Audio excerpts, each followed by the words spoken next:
Woman Jika, everyone. Woman Jika meaning welcome. My name is Auntie Julianne, and I'm an elder of the Wurundjeri Woi-wurrung people. And in recognition of doing my welcome to country, I'd like to pay my respects to my elders, past, present, future, and any elders that were here today. And I would also like to welcome you all here today. The Wurundjeri Woi-wurrung tribe consists of 3 families, the Nevins, the Terricks, and the Wandans. And I'm part of the Nevin family. The 3 families all descend from one woman called Annie Barratt, which makes us one big family. Annie Barratt is the youngest sister of William Barratt, a pioneer for Aboriginal people in the 19th century, fighting for equality and land rights. I'm here today to welcome you all to the land of my ancestors. We call the land within our tribal boundaries our country. The Kulin Nation, Kulin meaning man, is made up of 5 groups. They are the Wurundjeri Woi-wurrung, Boonwurrung, Tanarong, Watharong and Dja-dja-wurrung. And to give you an outline of the Wurundjeri country and the area we cover, Wurundjeri country extends from north to the Great Dividing Range, east to Mount Baw Baw, south to the Moolalic Creek and west to the Werribee River.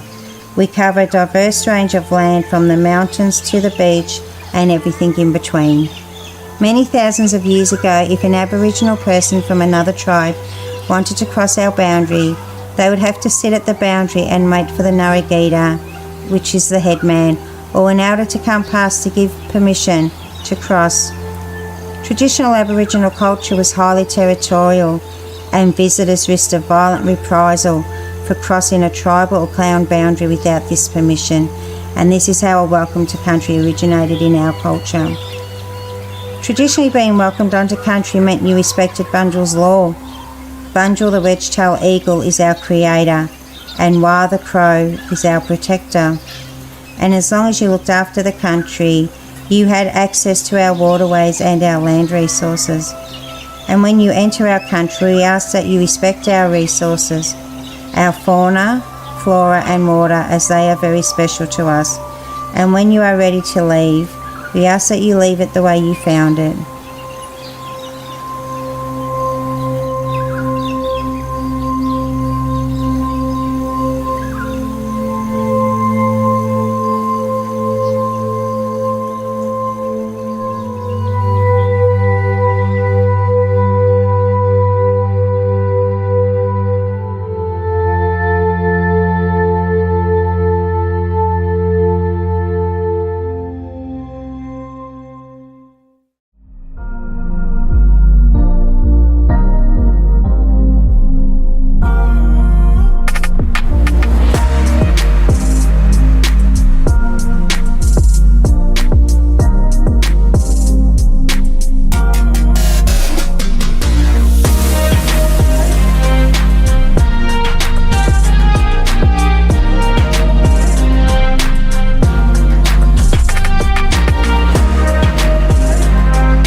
We have lots of council services that support our community. We support families with children, including health services for children and mums, vaccinations, playgroups, childcare, and kinder. We support young people in our community. Through events and activities, we have services that can support people with disability, older people, and carers and family of people with disability and older people. Our libraries support everyone in our community, help people learn new things, and are free to join. We support our community to have fun and be active through events and activities, sport, and recreation areas. We help look after our places and spaces, the environment, and local businesses.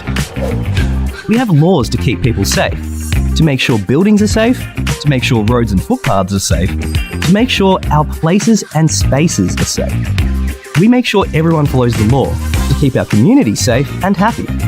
Moonee Valley. It's a great place to live, work, and visit.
Woman Jika, everyone. Woman Jika meaning welcome. My name is Auntie Julianne, and I'm an out of the Wurundjeri Woi-wurrung people. And in recognition of doing my welcome to country, I'd like to pay my respects to my elders, past, present, future, and any elders that were here today. And I would also like to welcome you all here today. The Wurundjeri Woi-wurrung tribe consists of 3 families, the Nevins, the Terricks, and the Wandans, and I'm part of the Nevin family. The 3 families all descend from one woman called Annie Barratt, which makes us one big family. Annie Barratt is the youngest sister of William Barratt, a pioneer for Aboriginal people in the 19th century, fighting for equality and land rights. I'm here today to welcome you all to the land of my ancestors. We call the land within our tribal boundaries our country. The Kulin Nation, Kulin meaning man, is made up of 5 groups. They are the Wurundjeri Woi-wurrung, Boonwurrung, Tanarong, Watharong and Dja-dja-wurrung. And to give you an outline of the Wurundjeri country and the area we cover. Wurundjeri country extends from north to the Great Dividing Range, east to Mount Baw Baw, south to the Moolalic Creek and west to the Werribee River. We cover a diverse range of land from the mountains to the beach and everything in between. Many thousands of years ago, if an Aboriginal person from another tribe wanted to cross our boundary, They would have to sit at the boundary and wait for the Narragator, which is the headman, or an elder to come past to give permission to cross. Traditional Aboriginal culture was highly territorial, and visitors risked a violent reprisal for crossing a tribal or clan boundary without this permission, and this is how a welcome to country originated in our culture. Traditionally, being welcomed onto country meant you respected Bunjil's law. Bunjil, the wedge-tailed eagle, is our creator, and Wah the crow is our protector. And as long as you looked after the country, you had access to our waterways and our land resources. And when you enter our country, we ask that you respect our resources, our fauna, flora and water, as they are very special to us. And when you are ready to leave, we ask that you leave it the way you found it.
We have lots of council services that support our community. We support families with children, including health services for children and mums, vaccinations, playgroups, childcare, and kinder. We support young people in our community. Through events and activities, we have services that can support people with disability, older people, and carers and family of people with disability and older people. Our libraries support everyone in our community, help people learn new things, and are free to join. We support our community to have fun and be active through events and activities, sport, and recreation areas. We help look after our places and spaces, the environment, and local businesses. We have laws to keep people safe, to make sure buildings are safe, to make sure roads and footpaths are safe, to make sure our places and spaces are safe. We make sure everyone follows the law to keep our community safe and happy. Moonee Valley. It's a great place to live, work, and visit.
Welcome everyone to the Council meeting on the 25th of March 2025, which I now declare open at 6:33pm.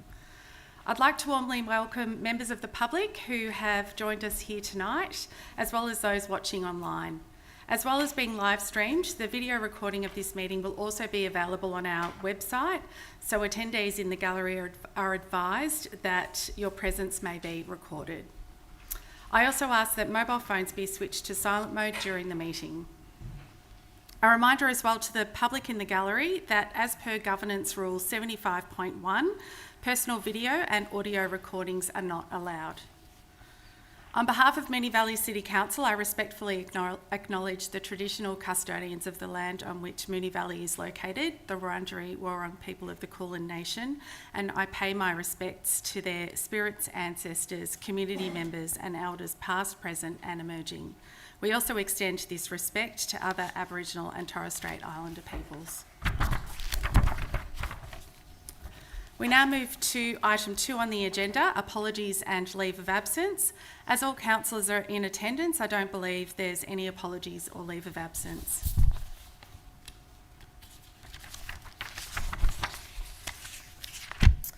We now move to item 3 on the agenda, confirmation of minutes. Councillors, can I please have a mover and a seconder that the minutes from the council meeting held on Tuesday the 25th of February 2025 be confirmed? Moved Councillor Sypek, seconded Councillor Samantha Byrne. That was confusing. Would Councillor Sypek, would you like to speak to the motion? Councillor Samantha Byrne, would any other councillor like to speak? If not, I'll put that to the vote. All those in favour? I declare that motion carried unanimously. The next item on the agenda is declarations of conflict of interest. Does any councillor wish to flag a conflict of interest on any item on the agenda this evening? No? Thank you. The next item on the agenda is presentations. Councillors, do we have any presentations tonight? Yeah, Councillor Sypek. Thank you, Mayor.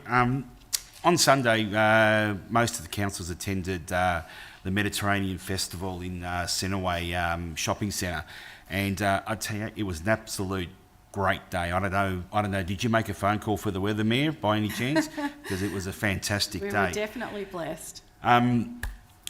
Traders, the community, it was jam packed. It was absolutely jam packed, and I spoke to a lot of people there, and especially the more elderly people. They just loved it because it was very nostalgic for them. Because back in their hometowns or their home villages, they have festivals once a year, and this just reminded them, of getting together, having a cup of coffee, talking to different people for the whole day. So it was just really, really good. There was plenty of kids there. The playground was overcapacitated, more than overcapacitated. And the traders were all very happy. Great feedback. I know you got some feedback as well, Mayor. So I look forward to these festivals, and especially the Mediterranean Festival, to be a constant part of this council. And I think we should embrace what we've done. And I think it's a great idea, all these festivals. Thank you. Thanks, Councillor Sypek. Any other presentations? Councillor Phil Byrne. Thank you, Mayor. Just on the following on from Councillor Sypek on the topic of festivals, slightly different scale, but I do want to give the Union Road traders a shout out for their Sips and Sounds festival that they had in early March. So the event was a huge success, and the event really aimed to increase foot traffic along Union Road, promote roaming and wandering down Union Road, and also to raise the awareness of the various traders along the Union Road Shopping Centre. So we had 18 artists participating. We had 4 distilleries, we had 7 stages, and we had 9 community stalls. In terms of visitors, the numbers peaked at a 1,231% increase from the usual Saturday foot traffic. So I think that just highlights the importance that many of these events have. So well done to the traders and for everyone who went along to support that event, including a few of us in the room here, which is good. And I think just flagging that the traders are probably looking for some assistance from council with future events coming up as well. So thank you, Mayor. Thank you, Councillor Philburn. Any other presentations? Councillor Theocrides. Thank you, Mayor Adams. So I have two presentations today about two different events that Council held. So I shall start with the most recent, which was last Thursday, and that was our Cultural Diversity Week, a morning tea, which was celebrated at the Gearing Hub and that was on Thursday the 20th of March in celebration of the International Day of Elimination of Racial Discrimination, which is also known in Australia as Harmony Day. And I note that since you are unable to attend due to conflicting schedule arrangements, you're wearing your orange for Harmony Day today, Mayor Adams, so thank you for that. The event marked the annual national celebration promoting understanding and acceptance of many cultures in our community, and with this year's Cultural Diversity Week themed as Embrace the Journey, Shape Our Future. The array of colours, flavours and vibrancy of the community was really well and beautifully displayed as the community got together for a unique experience. I was fortunate, and I thank my fellow councillors who joined me, Councillor Phil Byrne, and I get confused with those names too, and Councillor Hamish Jones. I believe it was the three of us, wasn't it? Yeah, who were also in attendance. But I was lucky enough or fortunate enough to say a speech at the event. And fortunate, I say, because my values very much align with the whole theme of the event of inclusivity and embracing diversity. But for those that weren't in attendance, I just wanted to just quickly capture just couple of sentences out of the speech, if I may, because I think they were very profound and definitely made a profound impact in the room, and I wanted to share it with people that are in the chambers today and those watching. So the section of it goes, Harmony Day carries an important message: everyone belongs. In a world where division can sometimes take centre stage, this simple yet profound message reminds us that inclusion is a shared responsibility. It's not just about policies or programs, it's about how we treat each other every day, in our workplaces, schools and neighbourhoods. Cultural Diversity Week is an opportunity to celebrate, but it's also a moment for reflection. Are we doing enough to champion inclusion? Are we challenging discrimination when we see it? Are we creating spaces where people of all identities can thrive? These are the questions that should guide us as we move forward together. So thank you for allowing me that little bit extra to share that. I thought it was too good a passage to not share with the rest of our municipality. Thank you. Was there another? Did you want me to? Yeah. The second event that Council held was International Women's Day, which was celebrated with our annual breakfast at the Clock Tower Centre, where we honoured the achievements of women in our municipality. We had live stories that were shared from the event on social media, along with a wrap-up post with highlights from our inspirational panel of speakers. But more importantly, obviously, recognising women is of importance, but also the fact that we raised more than $2,000 for our charity partner, Yellow Ladybugs. And for those that don't know who Yellow Ladybugs are, they're grassroots, non-government organisation, and they're actually right here in Moonee Valley, in Moonee Ponds. They're dedicated to the happiness, success and celebration of autistic girls, women and gender diverse individuals. They're a small team, but they are mighty and almost entirely autistic-led, including their founder, Katie. They champion the principle of nothing about us without us, ensuring their work is always guided by and for their community. And I thank you for the opportunity to be able to share this presentation because, as most of you might know, part of my neurodivergence is that I'm autistic, and I wasn't diagnosed until a couple of years, well, 4 years ago now. But the reason why I think I'm grateful for Council deciding to partner with Yellow Ladybugs is because they're the only service of their kind. They're the only dedicated service in supporting women, girls and gender diverse people. And the reason why that's important is because until 2012, many of girls and women like myself and gender diverse individuals were lost through the cracks with the diagnosis criteria, and we're starting to be recognised and we're starting to pop up everywhere, and it just, I think that a service like this and a support for this is really important in a world that didn't recognise women and girls and gender diverse in the past, and it's just a real honour to have raised this money for them. Thank you. Councillor Paula.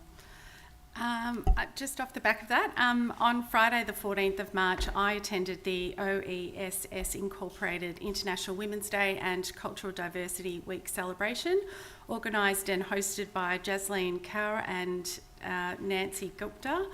It was a wonderful event held at Queen's Hall in Parliament House, honouring the contributions of Indian women in sport, excellence, financial inclusion and independence, women in leadership, STEM and community service. It was a privilege to represent Moonee Valley, and thank you to Jasleen and Nancy for these beautiful gifts that they presented to me. So thank you very, very much. It's a beautiful scarf. Any other presentations from councillors? No?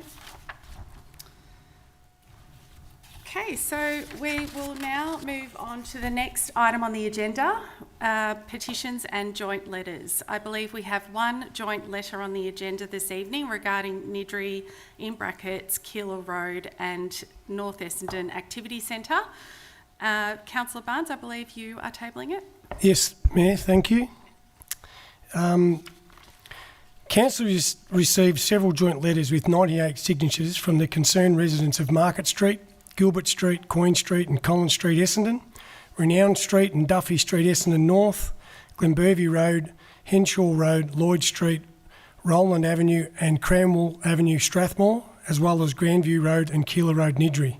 The joint letters are urging Council to protect their homes from the State Government's draft Activity Centre plan for Nidri and North Essendon, which propose high-rise apartments near their backyards.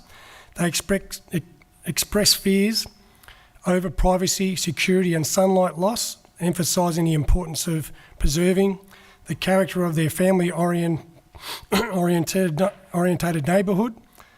The residents are requesting Council take urgent action before the draft is finalised by voting on a motion that, .1, rejects high-rise apartment developments near family homes, .2, opposes automatic permits for those developments, .3, maintains existing parking requirements, .4, reaffirms current zoning protections and objection rights, .5, supports low-impact housing solutions in their streets, and the last point suggests that high-density housing should only be placed near Essendon Station away from residential areas.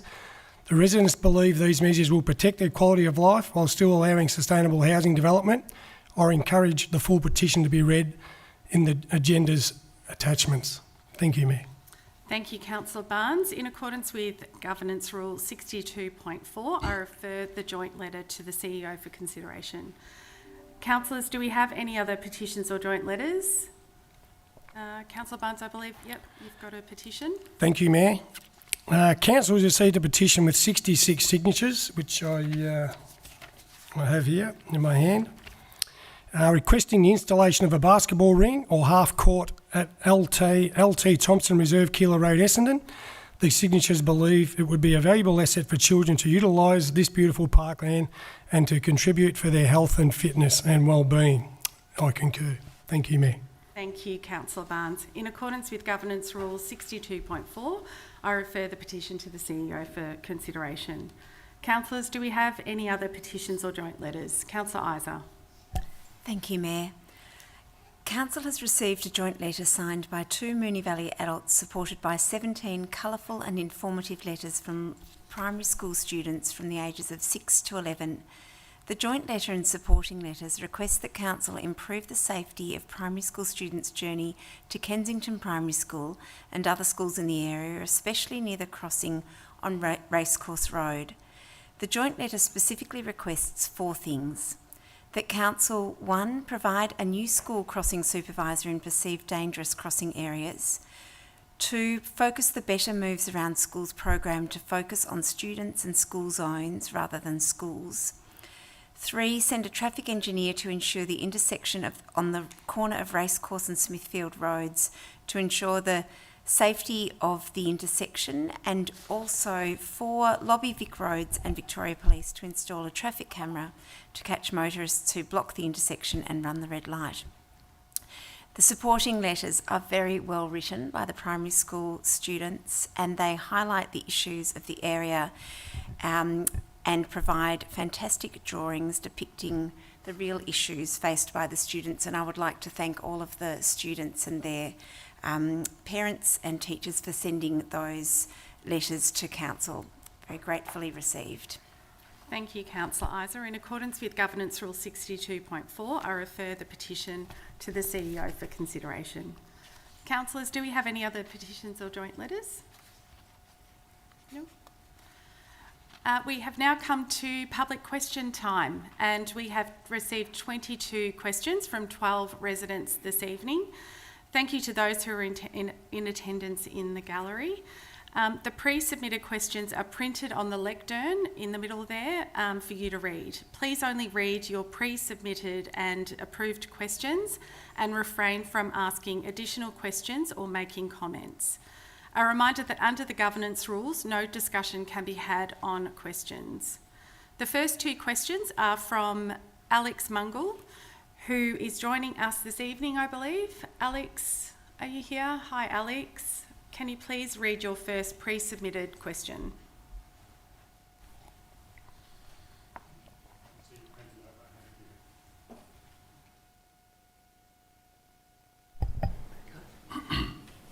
What network planning and route assessments have Council conducted to improve the safety of people walking and riding, reducing car traffic blockages, and increasing the number of active transport trips in line with climate goals? Thank you, Alex. I refer to the CEO, Helen Swee, to respond. Thank you, Alex. Through the Mayor, in accordance with principles in Council's Strategic Plan, MV 2040, Council has either recently completed or is currently progressing several active travel feasibility studies. This includes Eastern Fields, Steel Creek Trail, Craigieburn Rail Corridor, Rose Hill Park Bicycle Connection, Racecourse Road Strategic Improvement Plan, and Moonee Ponds Activities Centre Local Plan. It is noted that implementation of these studies is delivered through Council's annual Capital Works programme. Thank you. Thank you, CEO, and thank you, Alex. Can you please read your second pre-submitted question? Thank you.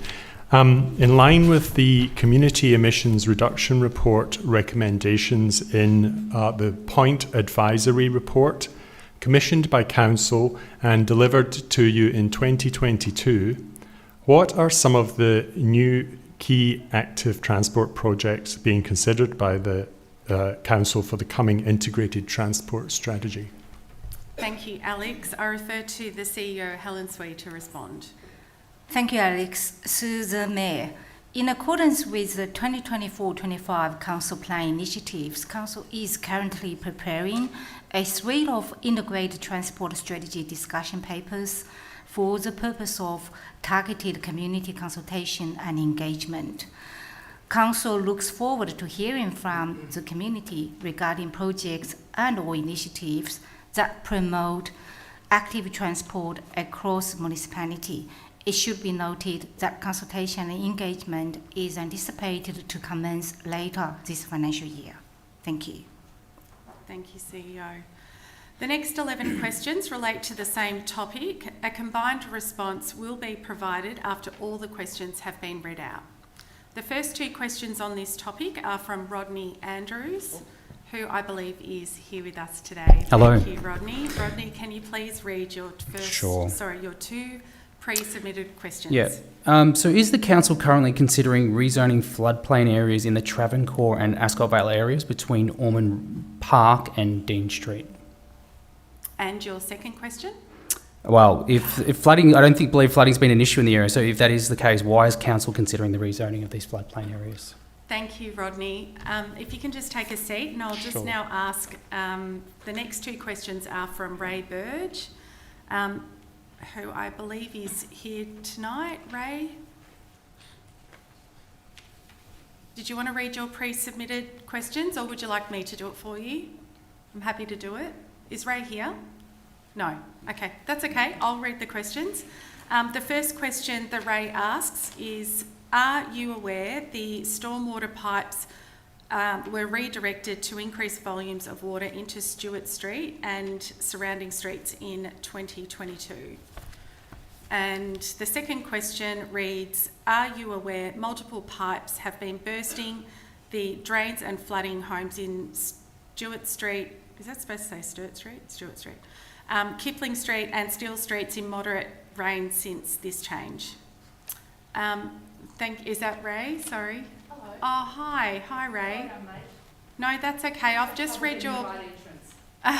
that's okay. I've just read your 2 questions, and we're just going to read all the questions and then have this...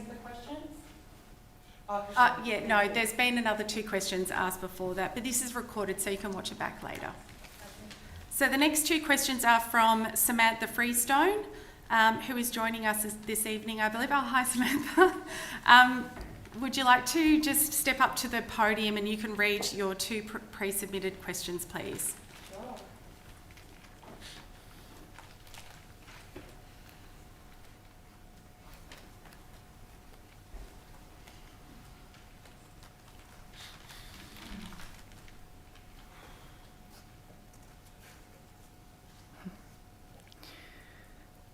So many screenshots.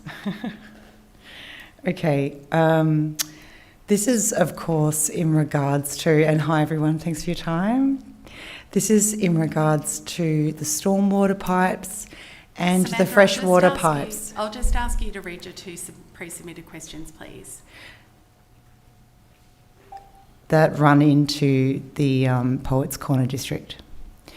Okay, the first question is, can you identify the parties involved in redirecting the stormwater drainage towards the Poets Corner area behind Mount Road back in 2022? And the second question? Can you please list the amount of water pipe breakages in the Poets Corner precinct since these works were carried out? Thank you, Samantha. Thank you, Ava. Just take a seat and we'll get David Oliver, who has the next question. David, are you here? Hi, David. Can you please read your pre-submitted questions? They should be at the lectern there if you don't have it in front of you. I have a printout. Okay, There's no nothing problem. here. Thanks, David. Thank you. Every time there is very heavy rain, the drains near our property are unable to cope with the volume of water and disgorge water rather than draining water away. Additionally, the covers on the drains are lifted by the water pressure and water exits from these as well. This, plus the large amounts of surface water, results in a river of water flowing along the footpath and into people's properties, causing various degrees of flooding and damage. Does the council have any plans to remedy this situation? Thank you, David. Thank you. The next 2 questions are from Caroline Brieksky, Brixie, who is not joining us this evening. So on behalf of Caroline, I will read her 2 questions. Her first question reads, I've heard that stormwater from Puckle Street and Mount Alexander Road has been diverted to the area bounded by Mount Alexander Road, Ormond Road, Patterson Street and Dean Street, which, by the way, has already seen a rise in blockages and flooding to the already overloaded stormwater system in this area. Stormwater at the bottom end of Patterson Street does not cope with the heavy downpours as it is now and floods our streets. Why has the diversion taken place? Is it in relation to the development at Moonee Valley Racecourse because of the demands that would place on stormwater? And the second question reads, as a result of the above stormwater diversion, it appears that Council is considering rezoning the above area of Moonee Ponds to a floodplain area instead of upgrading the pipework in our area to be able to handle the increased water volume, and it was not designed to carry. Being zoned a floodplain area will affect home insurance of house owners in this area as well as property prices. Why is Council not upgrading the stormwater infrastructure as a consequence of changes they have made? Is this the easy way out? Thank you, Caroline. Now, the final 2 questions of this topic are from Michelle Mills, who is not joining us this evening. So on behalf of Michelle, her 2 questions read, I've been told water from Puckle Street and Mount Alexander Road has been being diverted into the pocket with boundaries to Mount Alexander Road, Dean Street, Patterson Street and Ormond Road. Why has this been done or going to be done without consulting the residents, as this will affect us greatly? Our stormwater does not cope now when we have big downpours, particularly at the end of Kipling Street near Patterson Street, where stormwater often floods. The second question reads, because of the diversion of stormwater, I've also been told that Council plans to rezone our area into a floodplain zone. If this is under consideration, why then is it not under consideration for Council to upgrade the existing stormwater piping to accommodate the new flows? Has this been done because of the new development at Moonee Valley Racecourse? Why should our area be adversely affected? We are not in a natural floodplain, one that could be caused by Moonee Valley Council lack of infrastructure. I look forward to your response. Thank you to all the submitters. I refer now to the CEO, Helen Swee, to provide a combined response. Thank you all for your questions. Through the Mayor, Council is aware of an anonymous letter issued to residents in Stuart Street and surrounds regarding stormwater management. The letter contains some misinformation, and I would like to clarify the following. Stormwater has neither previously been diverted, nor is planned to be diverted from Puckle Street and Mount Alexander Road to local streets in Moonee Ponds. Council does, however, regularly monitor, maintain, and manage the existing drainage network to ensure it remains functional and can cater for the increasing frequency and intensity of rainfall events as a result of climate change. Melbourne is undergoing considerable flood modelling. The modelling is still underway and helps to inform the renewal and upgrade of essential drainage infrastructure.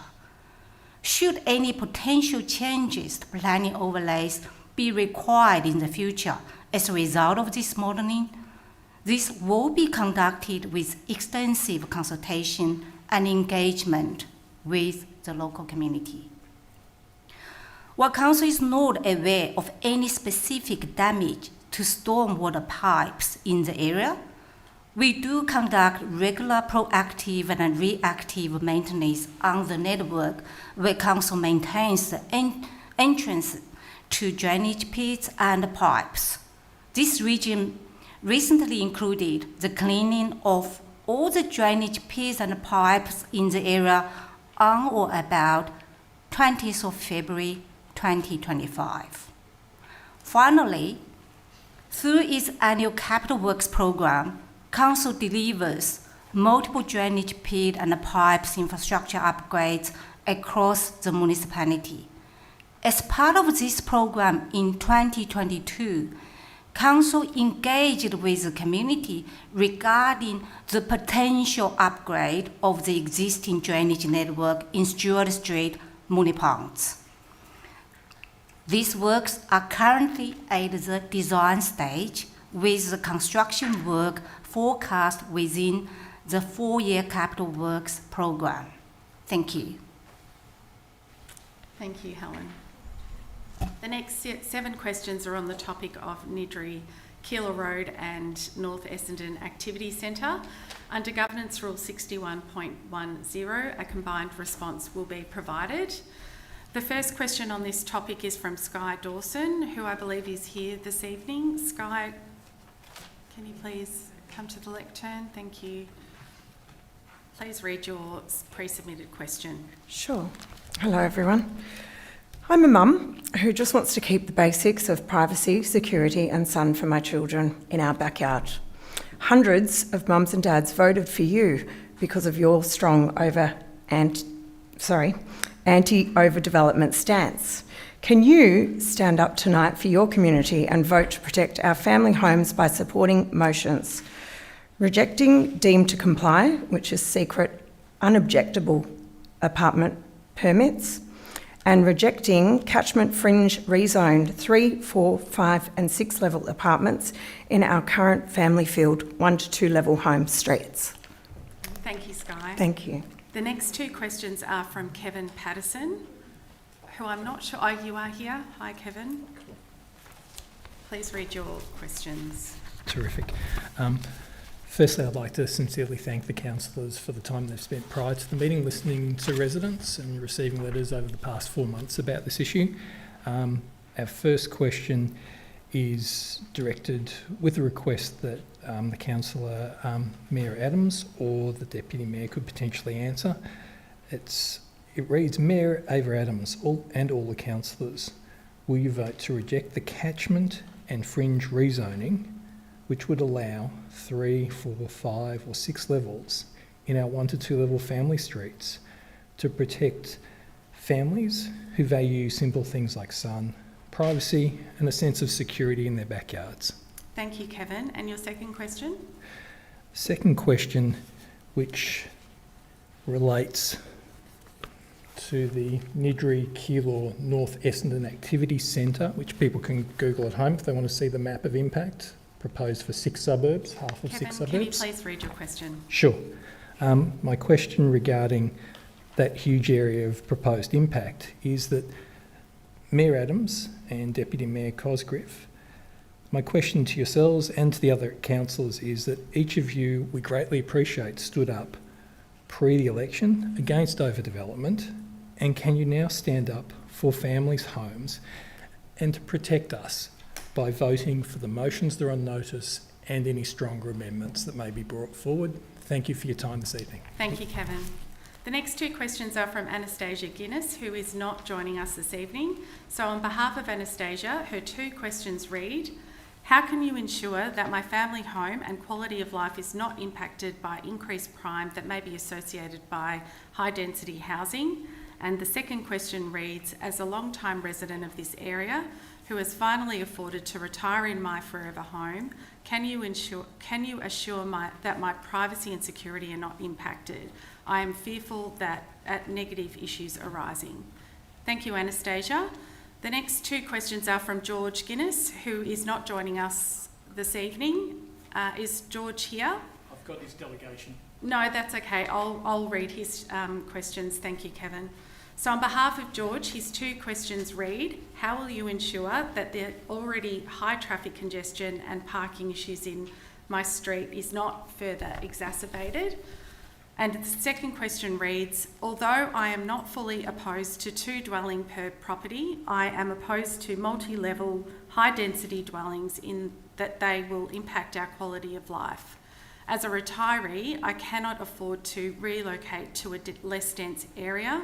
My question is, how will you ensure my quality of life if the high density construction goes ahead?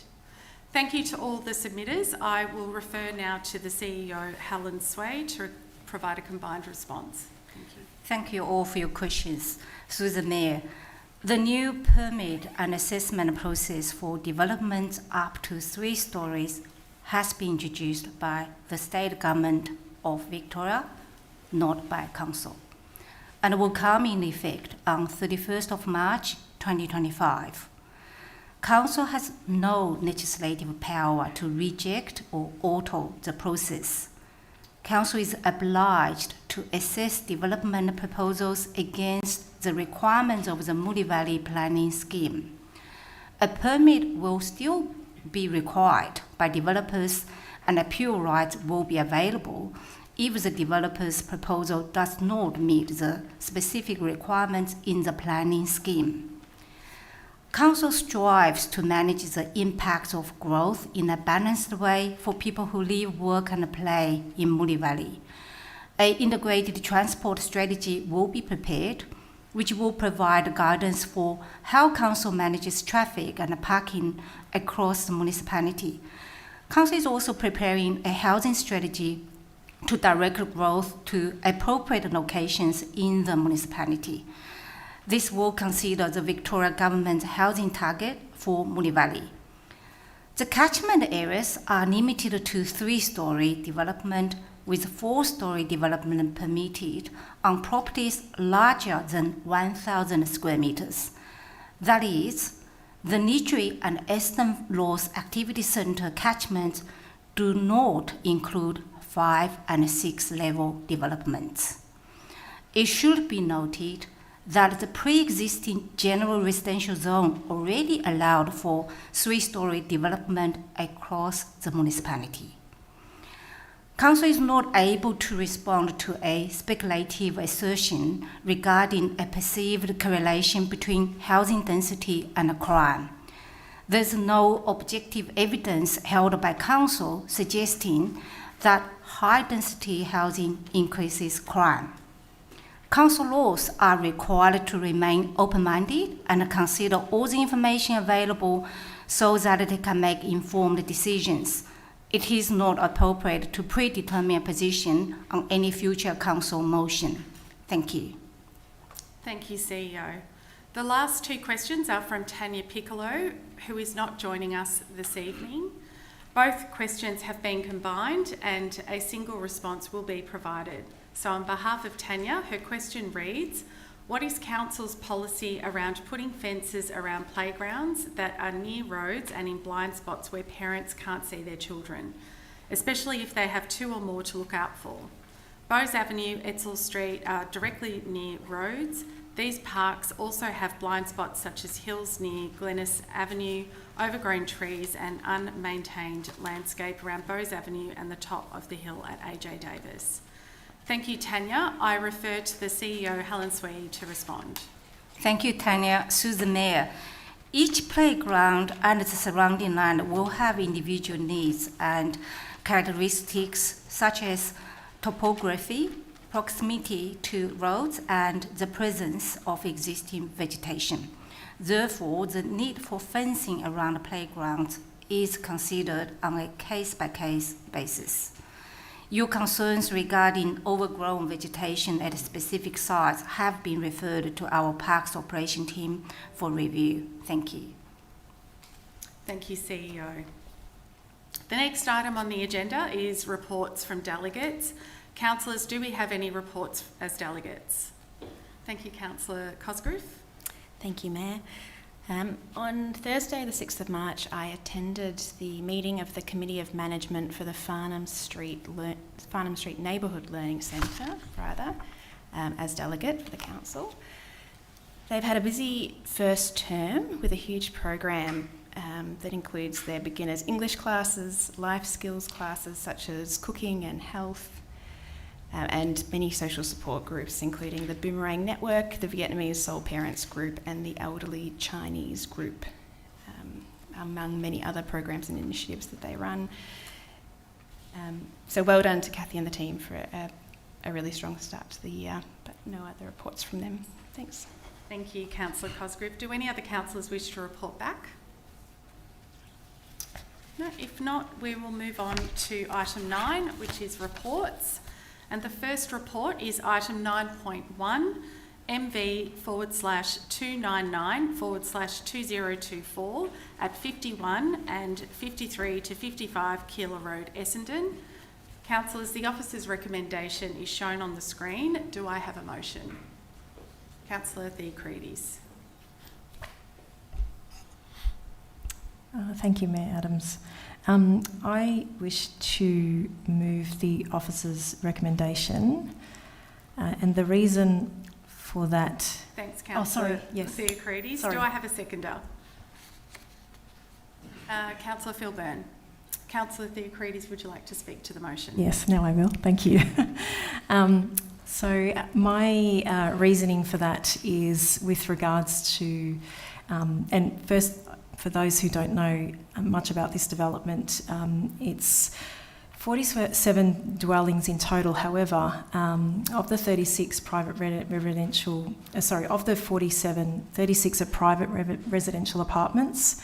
There are only 2 one-bedroom and 25 two-bedroom, 9 three-bedrooms. So the first reasoning is I see it as an excellent mix of dwellings as opposed to the other developments that we see that are often more one-bedrooms than as sort of a good mixture like that. The second reason, and probably for me, the main reason why I would like to move the officer's recommendation is due to the other 11 apartments, which will be specialist disability accommodation under the NDIS, which is the National Disability Insurance Scheme. There will be 10 one-bedroom NDIS residential units and one bedroom on-site overnight assistance unit. When you're an NDIS SDA builder, you can't just sort of decide to build NDIS apartments. You need to follow certain legislation, specifically the NDIS Specialist Disability Accommodation rules. And under that, the builder will be building under Category 3 fully accessible apartments. And basically they incorporate a high level of they are built to a high level of physical access provision for people with significant physical disabilities. So without going into too much detail, there's a very rigorous certification process, and part of the legislation legislates the necessity to have the accreditor be completely separate from the organisation, in that they cannot be an employee, they cannot be an associate, and they cannot be otherwise contracted by the provider, developer or owner. On that, there's two other reasons, and I'll be very quick.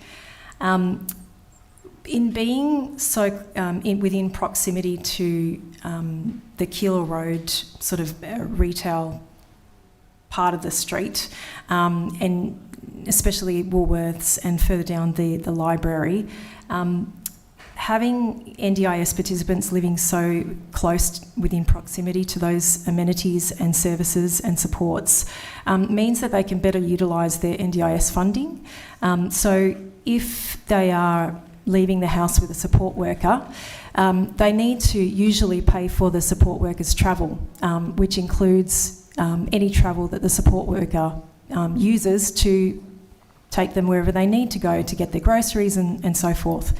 Being within close proximity, it means that the travel costs are reduced, and then that means that the actual time of the support worker spending time supporting the people can stretch further because of that. The other thing is that they can access the free council programs and services at the Keeler Nidri, reducing the need to self-fund. And if they lived far away from that service and they didn't have the necessary funds to self-fund them, then they would potentially miss out on those activities altogether. So in closing, the immense positive impact on not just the lives of one of our most vulnerable populations in Moonee Valley, but also the community as a whole, because if these NDIS SDA apartments did not exist, the only other option would be for people under the age of 64 years old to be in a nursing home, which is typically 65 plus.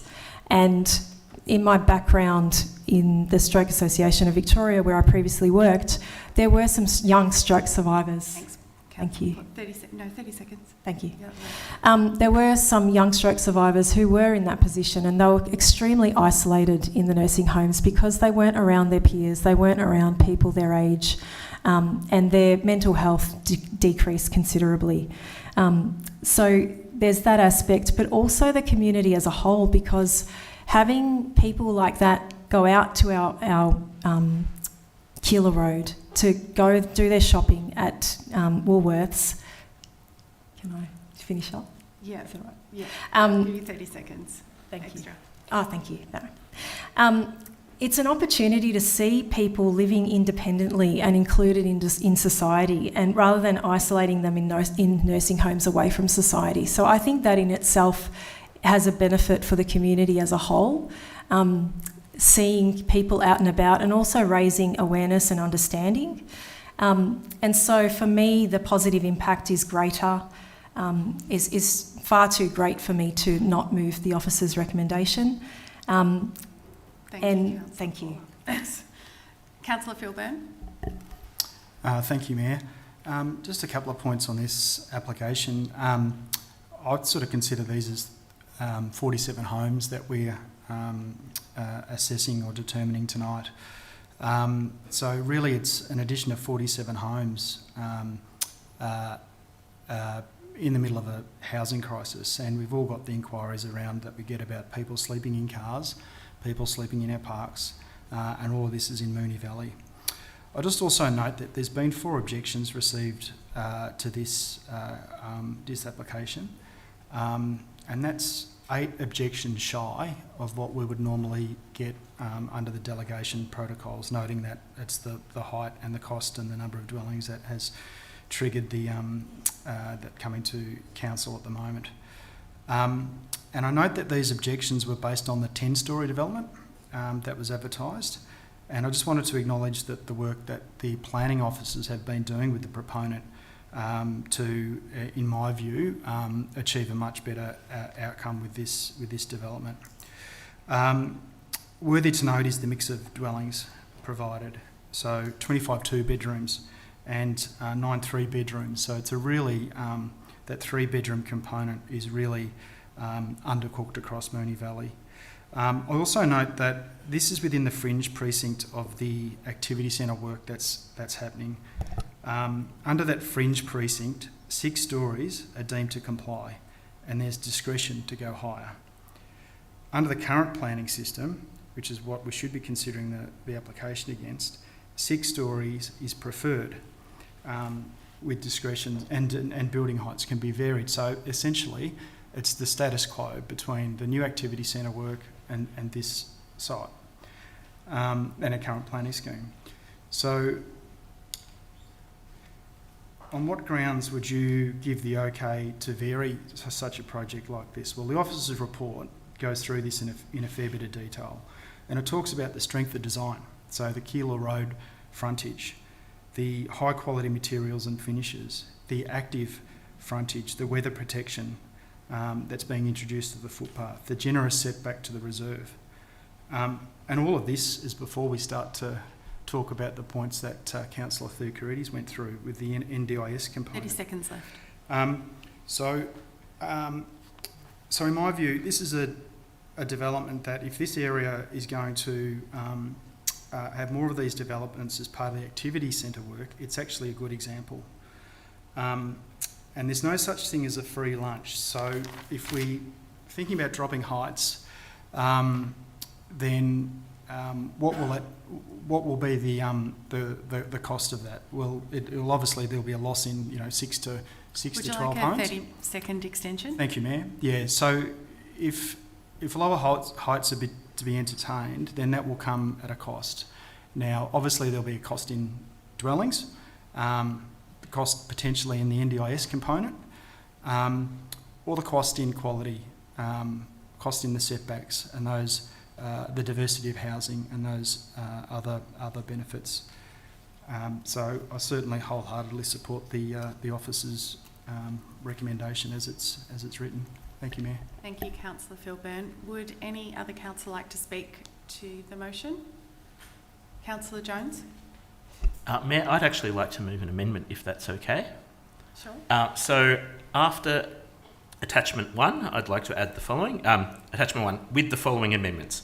A new 1A to read the deletion of levels 6, and B, a new 10.A to read any changes required by condition 1 of this permit, and renumber the remaining points. Thank you, Councillor Jones. Would you, can I have a seconder, for that amendment? Councillor Sypek. Councillor Jones, would you like to speak to your amendment? Thank you, Mayor. I will speak to the amendment briefly. And it does cover a little bit of what both Councillor Theocharides and Councillor Byrne have suggested. I do think it is a good development for the site, but I do think, given the precedent in that area, particularly 31 to 37 Keeler Road, already at 7 stories, I'd like to see the height reduced by that one particular level. I think there's a lot to like about it in terms of the number of car parks exceeding the number required and an increase in the number of bike parks, but I would like to see that one level reduced, and in specifying which level we'd like deleted, that wouldn't have an impact on the NDIS apartments in the current design process, which were positioned at lower levels. That's all I've got to say. Thank you. Thank you, Councillor Jones. Councillor Sypek, would you like to speak? Thank you, Mayor. Whenever I get a planning application, I understand what was said about this application, but I look at planning applications and the first question I ask myself is, how does this application benefit the community? Does it make the area a better place if this building was coming up? And I'm 50-50 here, Mayor.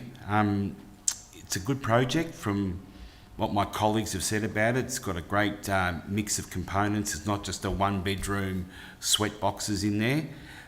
It's got good diversity. It's on a good sized block of land, and it doesn't overlook other neighbourhoods. It's very, very well planned, very well orientated, and I was okay at 8, but when Councillor Jones said 7, I think that's a very good compromise, because we do have another building in the area that is also 7 stories high. So there's a precedent there, but I don't want this to, if this gets through, I don't want this to become the norm for anybody else that wants to go above 6. This is an exception. This is a great mix of accommodation there, and I think that's the reason why I'm going to be happy to support 7 stories. Thank you, Councillor Sypek. Would any other councillor like to speak to the amendment? Councillor Samantha Byrne. Thank you, Mayor. Sorry. It's okay. Haven't spoken for a while. I have so many issues with this application, but I'm mindful I'm just speaking on this amendment at the moment. I don't like 8, and I don't like 7, but I like 7 more than I like 8, but it's still not 6. So I'm not sure whether I'm going to be supporting this amendment. I probably am, for the fact that I like it more than 8, but I will flag that I'll probably move a further amendment, because this still isn't what we should be doing in this area, in my opinion. Thanks. Thanks, Councillor Byrne. Any other councillor like to speak to the amendment? Councillor Barnes. Thank you, Mayor. I concur with Councillor Byrne. I said in my commitment to the Buckley Ward members that we would try and reduce the amount of buildings and the height that we do build in Essendon, especially the Buckley Ward.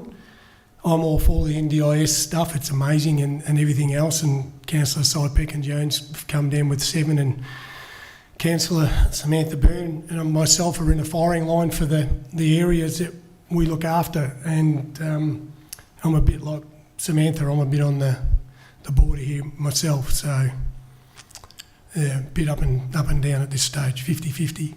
Thank you. Thanks, Councillor Barnes. Any other councillor like to speak to the amendment?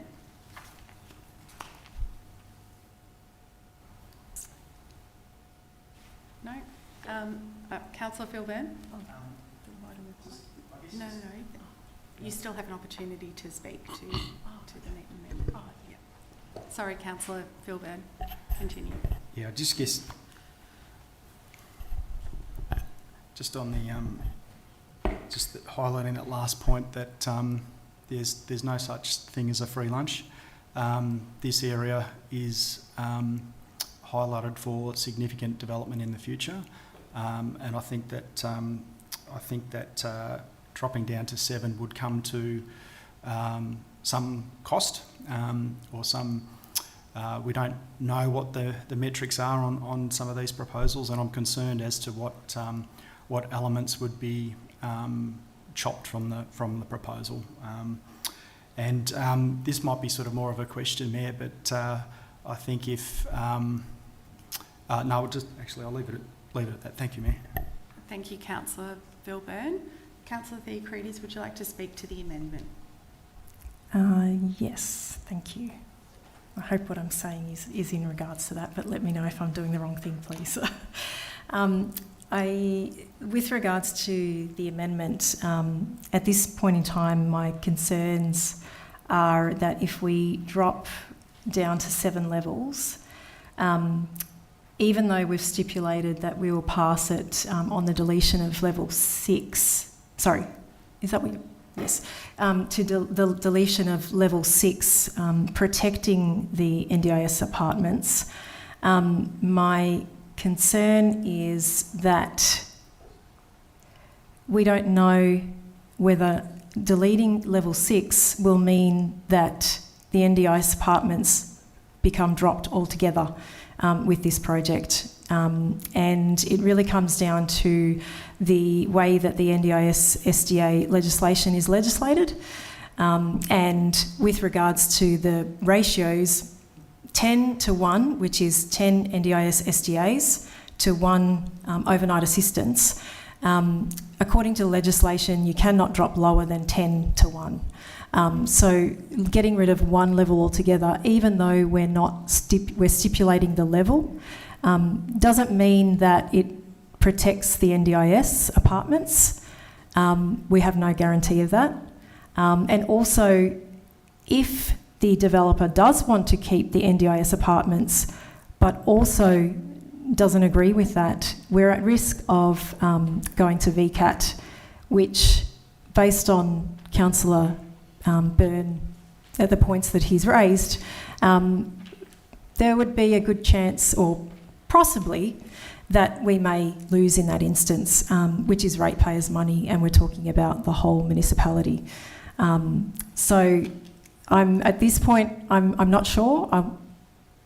I'll think a bit more, but and then on the other side is the loss would mean something with regards to the demand of NDIS apartments, being that by 2042, there's expected to be a demand in Melbourne West of an increase of 152% of demand, and in Melbourne Northwest, 124% demand. Thank you. Thank you, Councillor Theocrides. Would any other councillor like to speak to the amendment? Councillor Isa. Thanks, Mayor. Look, I'm probably happy with 6 levels at this site, given that that's what the draft activity centre plans propose, and they have been subject to a great deal of consultation and advocacy both towards council and to the state government, and I feel that we would be flying in the face of all of the efforts of people who've engaged in that consultation if the very first application we look at, following that, we just disregard the levels that have been proposed there.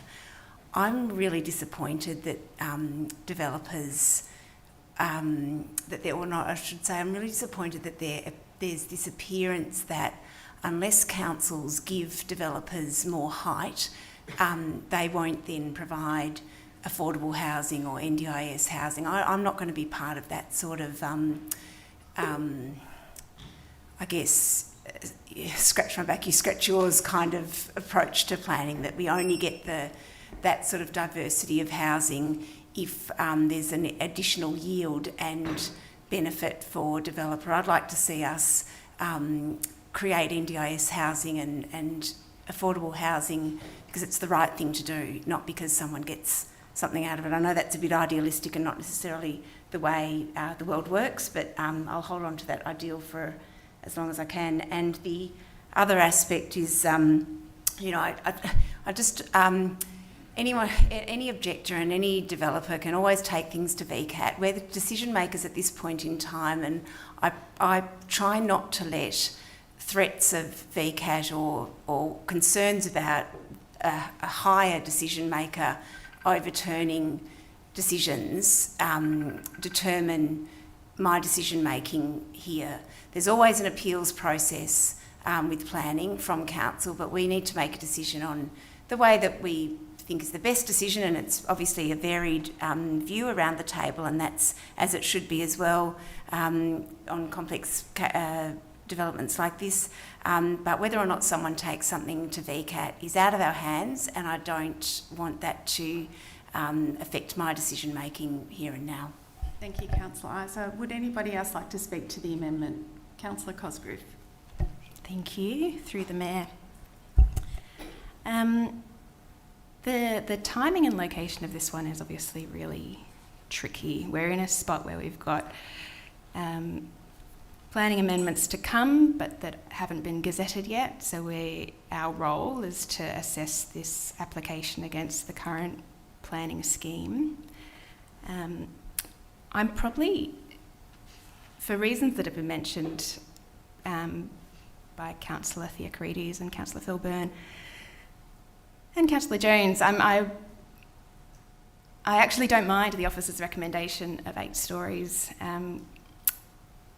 because I think context is really important in planning decisions, and that is part of the state government delegating some of its planning decisions to us, is that we have that kind of localised contextual knowledge to make decisions. And there is obviously a variety of opinions around the table, as it should be, in a robust kind of democracy. The reason for supporting kind of the officer's recommendation is to do with the location and the design. So this site is currently within the Keilor Road Major Activity Centre, I believe it's called, and it's a double site.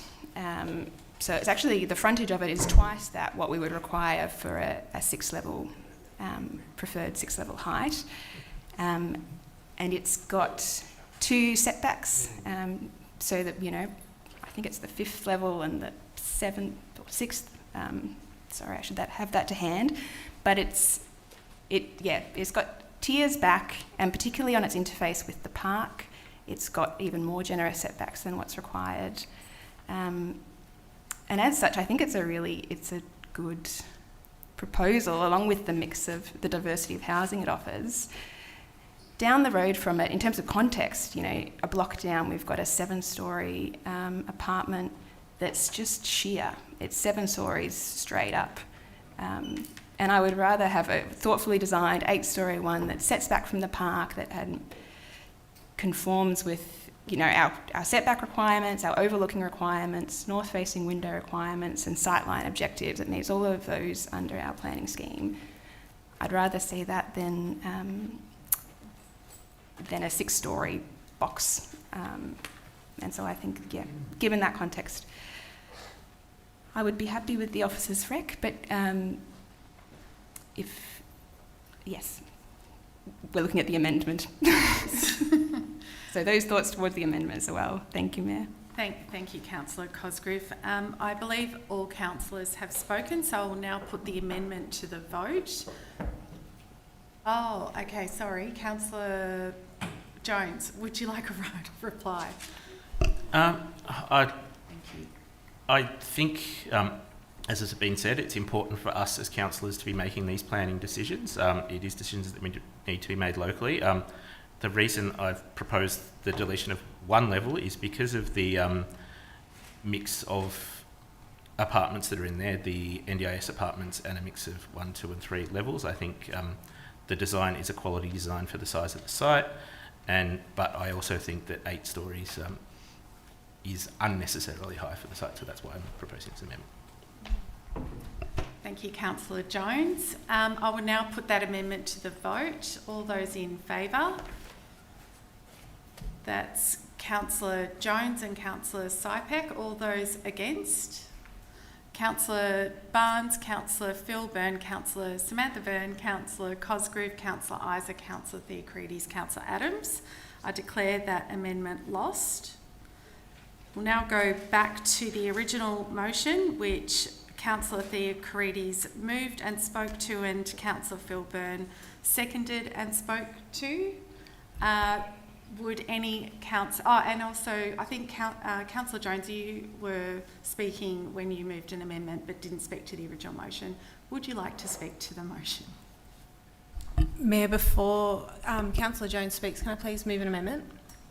Yes. What is your amendment, please? I would like to move the following amendment, that following attachment 1, it reads a new A1 to read the deletions of level 5 and 6, and B, a new 10.A to read any changes required by condition 1 of this permit, and renumber the remaining points.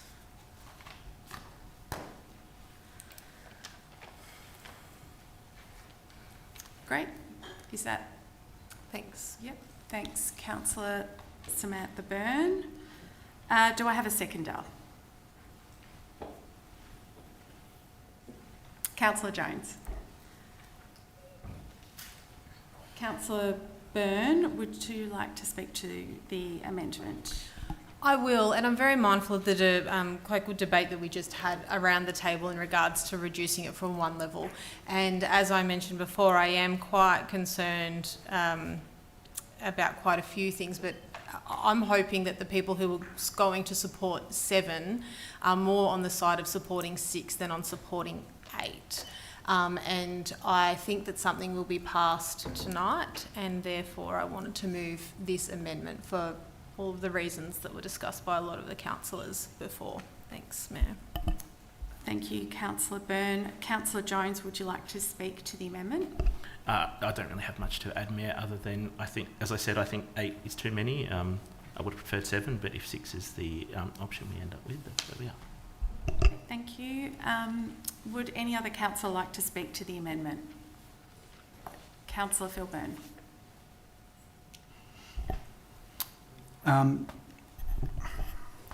Subject to gazettals being proposed when they are, it's going to be 6 stories as of right next month, irrespective. So in terms of that overall outcome of what we would get from this building coming down to 6, I'm not really sure there'd be much there.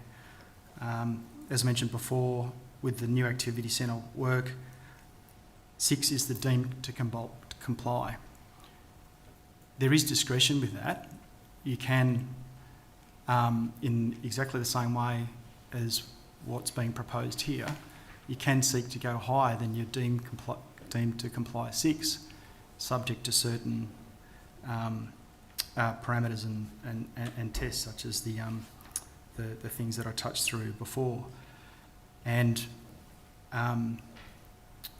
so just to touch on the point before, I've sort of rarely seen net community benefit come out so strongly in certain proposals as I have with this one.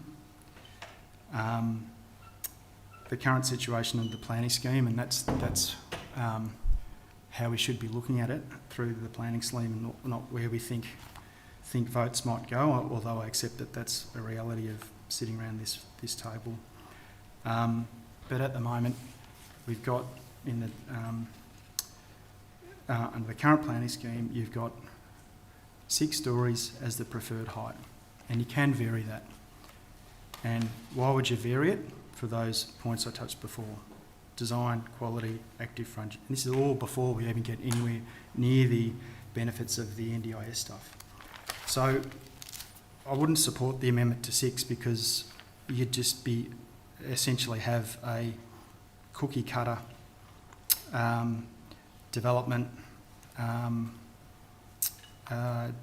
when we really should be trying to support something exemplary. Thank you, Mayor.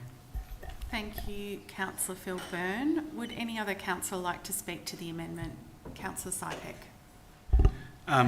Thank you, Mayor, and I think I concur with Councillor Byrne that I'd rather see something like 7 stories would have been ideal rather than a cookie cutter.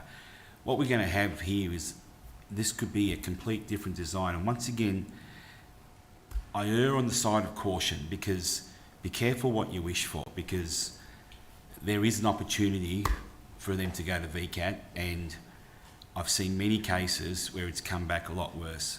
We're the decision makers here right now. We should have looked at this objectively and not just go straight down the line. But we are here now. We have to make a decision, and we'll make a decision. But I agree with Councillor Byrne. I probably won't be supporting 6.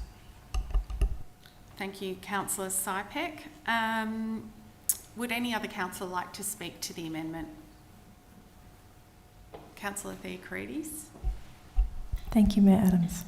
I just wanted to reiterate my point before. Before we were discussing dropping down to 7 levels, and I noted my concerns with regards to the NDIS apartments, and the reason why I'm going on about these is because I feel that my fellow colleague Councillor Byrne has covered everything else, and obviously this is it's quite close to my heart. This, but not just that. It's I see the value with, as I mentioned before, I see the value for the whole community, and yes, I appreciate that we don't want to be.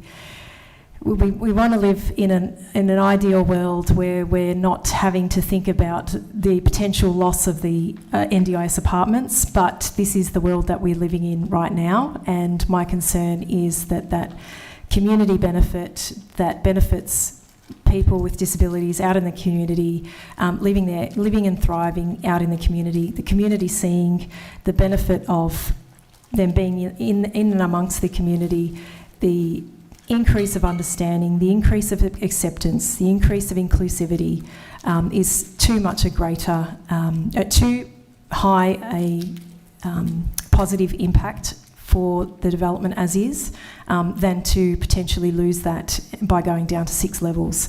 And I just wanted to also reiterate the fact that if we go to 6 levels, we look at potentially going to VCAT, which is ratepayer money.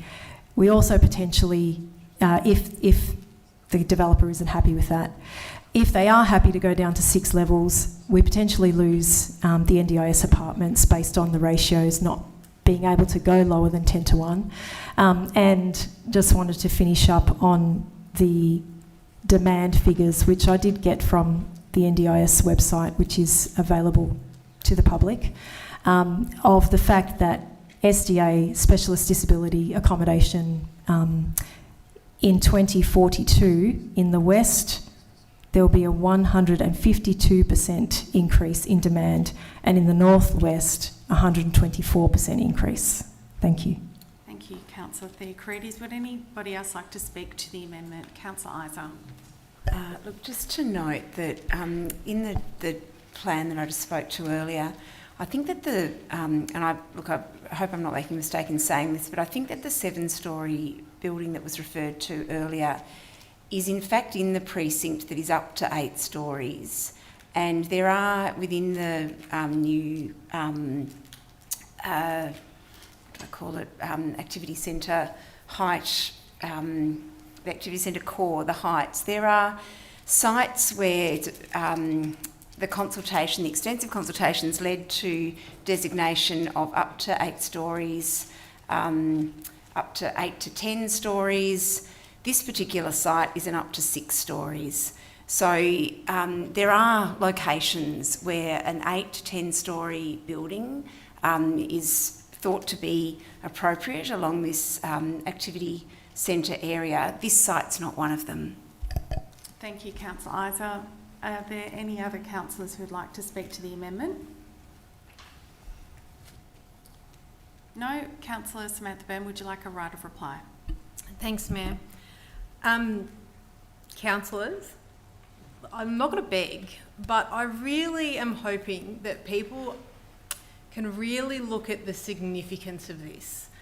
What we are basically doing here is there's a bit of an understanding that there's going to be 6 stories along this level of Keilor Road, and the community aren't happy about that. I'm not particularly happy about it either, but that's sort of where we're at. In fact, there's still kind of a lot of community angst about that. And what's potentially going to happen tonight is we're going to say, if you want, you can put on another couple of these 6. So I'm not sure, Mayor, as a spokesperson of this city, are you happy tomorrow to say, it's all right, we've got 6 stories, we've got 8 stories, but you can go, go more. We're happy as a council to actually have more than what the activity centre plans have come out and said, everywhere. So when we're talking about 6 being 8, we could be talking about 6 being 10. Who knows? How far are we actually going to go in terms of, well, if it's accommodation that we like and we want, I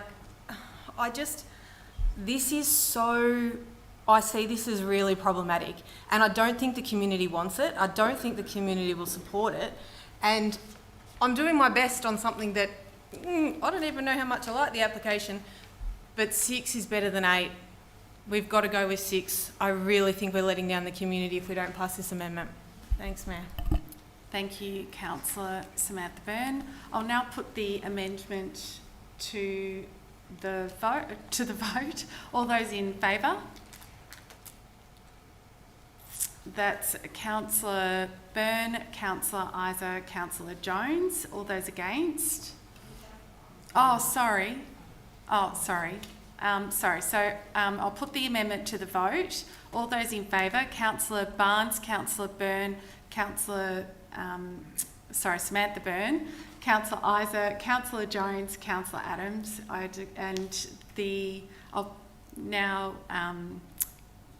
all those against. Thank you, Councillor Sypek. That's Councillor Phil Byrne, Councillor Cosgrove, Councillor Sypek, Councillor Theocrides. I declare that amendment carried. Now we'll revert back to the substantive. And I will ask if Councillor Jones would like to speak to the substantive motion. Thank you, Mayor. I think I've said enough in all the amendments. Thanks, Councillor Jones. Would any other councillor like to speak to the motion? Mayor, just for clarification, so the substantive motion now is 6 levels, is that right? Yes. Yep. Thank you. Would any other councillor like to speak to the motion? Councillor Phil Byrne? Just similar sort of process question. Sorry, Councillor Phil Byrne, you've already spoken to the motion. Sorry, thank you. Would any other councillor like to speak? Councillor Cosgrove? I was just going to, just wanted to say, I think I think that there's nuance and context in these planning decisions. It's not, not as straightforward as 6 becoming 8 becoming 10. But I appreciate that the amendment has passed, and we might need a point of clarification on just what we're voting on before it goes to the vote, if that's okay. Sure. Thank you. So the proposed motion is up on the screen. The amendment carried deleted levels 5 and 6. Sorry, Yep. Mayor. Can I just ask for an adjournment just to catch up on what we voted for before and now, please? Sure. Because I'm just a bit confused. Okay. Thank you. We'll call an adjournment at 7:52 and be back at 8 p.m. Thank you.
Thank you everyone and welcome back to our council meeting. We have just come back from an adjournment. We're considering item 9.1. We have got a substantive motion on the screen and I've had Councillor Theocrides, Councillor Phil Byrne, Councillor Jones, Councillor Cosgriff speak to the motion. Would anybody else like to speak to the motion? Councillor Sypek. Thank you, Mayor. I think this has been a bit of a confusing process because we started at 8, we came down to 7, and now we're at 6. As Councillor Burns said, this is what the planning scheme actually sort of mentions 6, but I think for a project like this, on a big site like this, with no objections, 4 objections, it's a good plan. Like Councillor Cosgrove said, it's a setback building. It's not a cookie box building. I think this was a good project, and I think 7 was a healthy compromise. But for me, I just err in the course of I'm just concerned that this is now going to go to VCAT, and the decision-making process is not going to be in council's hands, because that's exactly what's going to happen. It won't be in our hands. It'll be in VCAT's hands. So, Mayor, I will not be supporting 6. Thank you, Councillor Sypek. Would any other councillor like to speak to the substantive motion? Councillor Samantha Byrne. Thanks, Mayor.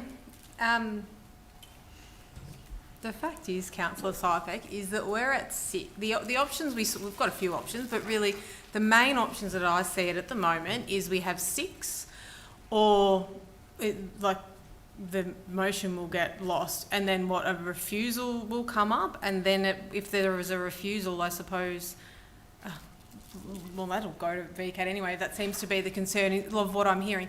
I don't want to speculate what will potentially happen in the future, but I do think that if we don't go with 6 and then we end up just refusing the whole planning application, we're actually going to be losing all of these houses that, all of these dwellings that we've heard around the table are so desperately needed, and the NDIS levels that are desperately needed.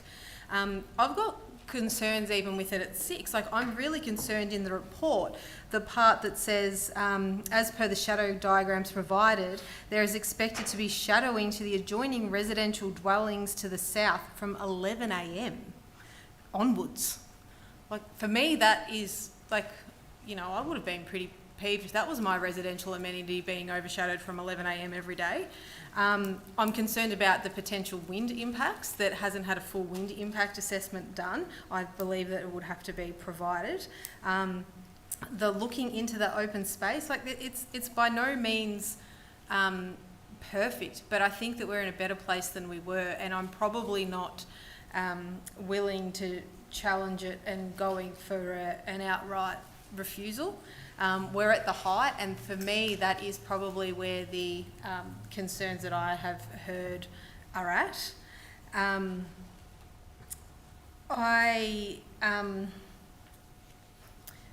Look, I might leave it at that, but I will be supporting it at 6. Thank you. Thank you, Councillor Samantha Byrne. Would any other councillor like to speak to the substantive motion? Mayor, I'll foreshadow a motion, shall this fail. Great, thank you, Councillor Samantha Byrne. Councillor Paula Theocrides, would you like a right of reply? No, thank you, Mayor. I think I've said enough. Thanks. Thank you, everyone. I'll now put the substantive motion, which is on the screen, to the vote. All those in favour? Councillor Barnes, Councillor Samantha Byrne, Councillor Isa, Councillor Jones, Councillor Adams. All those against? Councillor Phil Byrne, Councillor Cosgrove, Councillor Sypek, Councillor Theocrides. I declare that motion carried.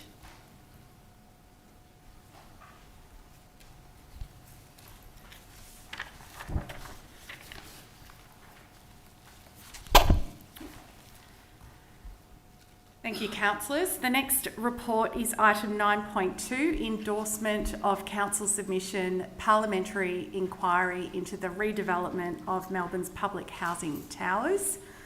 Councillors, the officer's recommendation is on the screen. Do I have a motion? Councillor Isa. Thanks, Mayor. I'd like to move the officer's recommendation with some additional points, which I'll read now. So I'll just read it from the top. Endorse council submission parliamentary inquiry to the redevelopment of Melbourne's public housing towers, attachment 1, with the following amendments. At G, the inclusion of a statement that, in response to community feedback, council would like to see 30% of housing retained as public housing at the Flemington Housing Estate. At E, the inclusion of a statement that council has raised with Homes Victoria regarding the need for some improvements in design, including the lack of safety and privacy from the ground floor balconies. At E, the inclusion of a statement that council has raised concerns with Homes Victoria regarding residents in newer housing being moved onto higher electricity plans and these being incompatible with lower income status. Point 4, sorry, I don't think I read the other point, sorry. At point 4, at F, the inclusion of a statement that council is not supportive of the different car parking rates applied to social and private housing, and that the low provision of parking for social housing residents is causing parking pressures on surrounding streets and the Jering Hub parking area. And point 5, at H, the inclusion of a statement that there is a need for the presence of housing management on the Flemington Housing Estate to assist and support residents. And be as is. Thanks. Thank you, Councillor Isa. Do I have a seconder? Do I have a seconder for this motion, Councillor Philburn? Thank you. Councillor Isa, would you like to speak to the motion? Thanks, Mayor. Flemington High Rise, 120 Racecourse Road and 12 Holland Court have been some of the first high-rise developments to be redeveloped as part of the redevelopment of social housing and public housing in Victoria. And at our meeting, I think it was October 2023, we put forward a statement around our support for the redevelopment and the betterment of housing for our residents who live in 3,000 or close to 3,000 public housing units in Flemington and Ascot Vale. So we have a significant population of public housing residents. And the high-rise apartments have been around since 1960, the mid-1960s, and are internally in some dubious quality. And we welcome the renewal of housing and the improvement of quality of housing for low-income residents in the municipality who rely on the provision of housing that is at affordable rates. In the submission, so the parliamentary inquiry is looking at a number of different topics, some of which council's not really in a position to comment on. We don't have any particular research or view on a number of elements that are part of the terms of reference of the parliamentary inquiry, and so our submission focuses on those aspects that we are better placed to comment on. We certainly make comment that there's need for a master plan approach to this. It's happening a little bit in a piecemeal fashion, and we need a master plan approach like the planning that took place in 2017 with the DPO that was heavily scrutinised as part of the panel process at the time. That master planning approach allows for certainty around inclusion of open space, around playgrounds, car parking, amenity, wind effects, and we're not necessarily seeing the attention to all of those aspects in this more piecemeal approach. I've added in just a few other points that our residents have really been vocal about since the redevelopment process. I will actually just mention our submission does also talk about the communication process and how there was some significant improvements that could have been made to that communication process that people found out in a bit of a hurried way through the media, and that wasn't ideal. And that we've held a strong position that our residents really need to be at the heart of these decisions and be communicated with sensitively and thoughtfully, so that there's no confusion or uncertainty about future housing options. As I was saying, I've just added a few extra points there that are also in response to the feedback that I've had from residents in Murnong Ward who are residents of the 120 Racecourse Road and 12 Holland Court, particularly that they would like to see a retention of some public housing, and we've nominated a figure there of 30%, which is a figure that the community have discussed. That the new homes along Victoria Street actually have some problems of security and privacy in the balconies at the ground floor that residents would not want to see repeated. That there are some problems about the electricity plans that people have been moved on to, the parking rate being differential across public or across social housing residents and private housing residents is incredibly problematic, and I've been very vocal about the unfairness of that as well. And also the long-standing need for an inclusion of a presence of management support and assistance on a housing estate that has, to date has had nearly 1,000 homes and almost 3,000 residents, and to not have presence of management there is, we're calling for that as part of this submission. Thank you. Thank you, Councillor Isa. Councillor Phil Byrne, would you like to speak?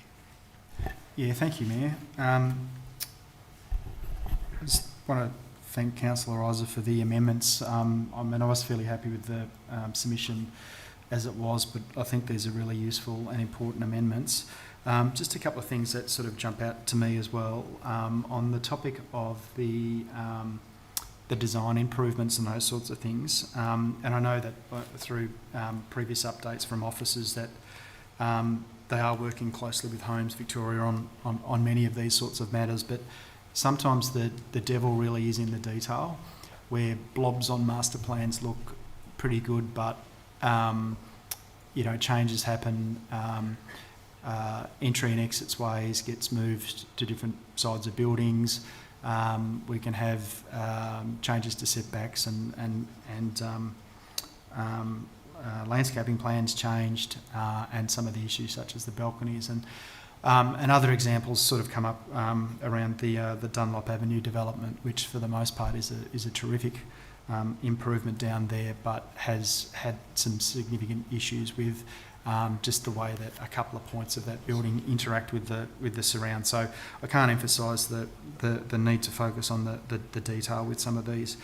And also just, I know that the submission does pick up on the need for the broader improvements to transport. Land use planning would be significantly easier with the significant required upgrades to transport, and just to note that we really have two tram routes there that are essentially not usable for folks with strollers and prams and those sorts of things to utilise the Children's Hospital, which is only 3 minutes away really on a tram. So can't stress that enough. And just with the around the presence of housing management and sort of other support on site, just to be mindful that if there are any sort of complementary uses that that do support the residents in there, that we are seeing in other developments that some of those are being charged full commercial rates for some of those services that they're providing, which is making them untenable. So just to make sure that we, that the commercial people are talking to the needs folks and everything else. Thanks, Mayor. Thanks, Councillor Phil Byrne. Would any other councillor like to speak to the motion? Councillor Samantha Byrne. Thanks, Mayor. Look, it does blow my mind that we're in the middle of a housing crisis, and in a lot of areas across the state, we've got activity centres that are going up incredibly high, and a lot of people don't want it. but for our public housing towers, we're bulldozing them and getting rid of a lot of dwellings when there's potentially another option. And I know that there's only so much we can do as a council, and we've stated that in our submission. I think it's the first point actually, which sort of says that, you know, whilst we definitely want improved housing, you know, whether it's the demolition or the refurbishment is a matter for the Victorian government. But it does seem really interesting the way that the state government is handling, I suppose, the housing pressures that we have across the state. I'm glad that we're submitting something to this parliamentary inquiry, and I will be supporting this motion tonight, and I thank Councillor Isa for the work. I did have some questions in relation to the 30%. I find it so, I think I said wild before, but I'll say wild again. Find it wild that there wasn't going to be any public housing, or there may not be any public housing in the Flemington housing estate. So I'm glad that we're going to be putting a number and advocating towards that. I don't know where this will land, but I do feel for everyone who will, who this has caused an extraordinary amount of stress for. Yeah, there's obviously concerns, but I'm glad that we're putting something forward, and I'll leave it at that. Thank you, Councillor Samantha-Byrne. Would any other councillor like to speak to the motion? Councillor Jones. Thank you, Mayor.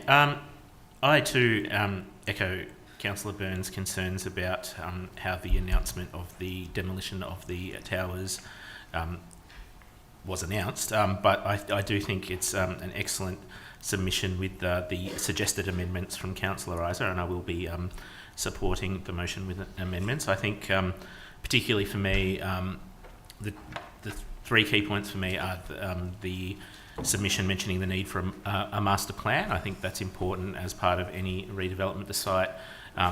Parking is an important issue, as Councillor Isa has identified, with the pressure on surrounding seats, but also the focus on having the residents at the centre of any communication and discussion around this, including having staff on site in terms of housing management to support and assist. So I will be supporting the motion as currently stands. Thank you, Councillor Jones. Would any other councillor like to speak to the motion? Councillor Sypek. Thank you, Mayor. I'm not too concerned about these towers being brought down, because they were built in a different era, in a different time, in a different planning sort of regulations. And I've actually been in some of the apartments there a few years back, and the height, the roof, the height of the ceiling, if you built it to those if at that height, I think it's like 2.1 or 2.2. They're very, very low, and that wouldn't comply with today's standards at all. So to retrofit these towers far outweighs. To retrofit these towers would cost a lot more than to do what is planned for this area. So even though those towers are historical, nostalgic, a lot of people have gone through there, a lot of generations have gone through there. When I came to Australia, it was the Italians and the Greeks and the Croatians in there, and then along came the Vietnamese, and then everybody else. There's been a lot of cultural change with those things, and there's a lot of history there. But for me, I'm willing to support this motion, and I'm not really too concerned about the buildings being brought down, because I think they're not compliant with current standards. Thank you, Councillor Sypek. Would any other councillor like to speak to the motion? No. Councillor Isa, would you like a right of reply? Well, look, I would just to respond to that point around. I think there was a comment intimated that the demolition is not in the best interests of the residents and the best interests of housing. There is an uplift of, I think it's now approaching 20%. So there are more homes being built than are currently on the site. So the comment made around knocking down homes in a housing crisis. More homes are being built. The total is increasing. And one of the problems, that my understanding is that one of the engineering problems of any exercise in retrofit is that the way that the concrete, the 1960s construction is that the weight bearing can't be changed in terms of the concrete structure. So no rooms can be made, no flats can be made bigger, no extra bedrooms can be added. At the moment, 50% of the homes are 2-bedroom, 30% are 1-bedroom. There are very, very few 3-bedroom homes. There have been families with 7 children living in 2 and 3-bedroom homes. It's entirely inadequate housing. But our submission doesn't, because we're not experts in that question, we're not making particular comment about that, but we are making comment, and I'm very strongly endorsing the comment we're making, that new homes for families, particularly families with 3, 4, 5 children plus, are desperately needed, and the quality of those homes with air conditioning. I've been into the new homes in Victoria Street. They're really lovely for families. They're very happy in there. There are a few tweaks needed. Very glad new homes are being built. Thank you, Councillor Isra. I'll now put that to the vote. All those in favour? That's carried unanimously. The next report is item 9.3, options analysis for Boeing Reserve Shared Path, Stage 2, north of Strathmore Community Garden. Do I have a motion? Councillor Jones. Thank you, Mayor. I'd like to move the officer's recommendation. Thank you, Councillor Jones. Do I have a seconder? Councillor Cosgrove. Councillor Jones, would you like to speak to the motion? Thank you, Mayor. Yes, I would. I have a few key points I'd like to make about the benefits I see in option 3 and why I will be supporting it. Option 3 diverts cyclists to the Merribeck side of the existing footbridge at Boeing Reserve near the Strathmore Community Gardens there. This reduces collision risks with pedestrians on the current path. It allows the current path, asphalt path that's there, to be maintained for pedestrians with no fencing required, which preserves visibility and amenity at Moonee Ponds Creek. It's also lowest cost in terms of the life cycle impact. I note that it will only cost us $11,980 per year over 100 years, and avoids high cost in terms of new construction for the fence and path costs there. And option 3 also complies with the guidelines, which is what brought this report before council in the first place. The Austroads guidelines, the safety concerns there through the rerouting to an existing path that does more comply. My concerns with an option that included a fence, option 5, were the obstruction of access to the creek, which is both a visual amenity issue but also an environmental amenity issue, a risk of a fence catching things like rubbish and other stuff, but also access to clean up if there is rubbish that's down there. And I don't like seeing the idea of a barrier between people and nature, so I think the fence wasn't an option for me. This was sort of backed up by community consultation through groups like Friends of Moonee Ponds Creek, the Moonee Ponds bicycle user group, who are obviously someone impacted by a path which is being used for riding, and the Chain of Ponds also were a stakeholder that were supported there. So given that I think it achieves the safety concerns which were what raised it in the first place, but also community feedback seems generally to support it, I'm supportive of the motion. Thank you, Councillor Jones. Councillor Cosgrove, would you like to speak to the motion? Thank you, Mayor. I'm really happy with this option. I thank officers for their diligence in looking at a few different options to ensure that the pathway is safe as we upgrade that section along the creek. And really happy. And I'd also, following on from Councillor Jones, like to thank the community groups who engaged with lots of councillors and who have really strong advocates for that really special part of Moonee Valley, the Moonee Ponds Creek, and ensuring that we can kind of preserve the natural beauty and opportunity for people to interact with that as a landlocked municipality with growing density. So particularly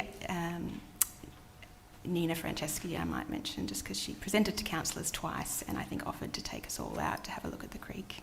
So I really appreciate her passion. Thank you. Thank you, Councillor Cosgrove. Would any other councillor like to speak? Councillor Sypek. Thank you, Mayor. I will be supporting this motion as well, but I just want to once again err on the side of caution, because human nature, we always look for shortcuts. And from what I can see here, not everyone's going to follow and go over to the other side of the creek. They're going to create a goat track there. And I can see sometime in the future, someone's going to be going there with their cross rider, texting on their mobile phone, and the Benny Hill music going in the background, and they're going to go straight into the creek. And what are we going to do then? So I can see a goat track there. So how are we going to avoid having a goat track? Because that's what will happen. People will take the shortcut. They won't take the long path. But I'm happy to support this. Thank you, Mayor. Thank you, Councillor Sypek. Would any other councillor like to speak to the motion? Councillor Phil Byrne. I support the motion. I think it's a good outcome. I think just to Councillor Sypek's point, that sort of that was an issue of mine, but sort of having a further look, there's what gave me a lot of comfort as a commuter cyclist was that there was I think there's like another 2 or 3 options to get back on the other side of the creek, just a bit further from Maryback, which gave me a lot of comfort.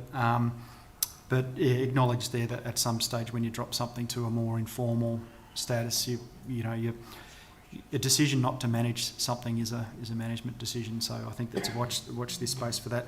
But just wanted to acknowledge the community presentations on this, which were really well thought out, evidence based, and actually provided multiple well thought out options. Thanks. Thank you, Councillor Phil Byrne. Would any other councillor like to speak? Councillor Theocharides. Thank you, Mayor Adams.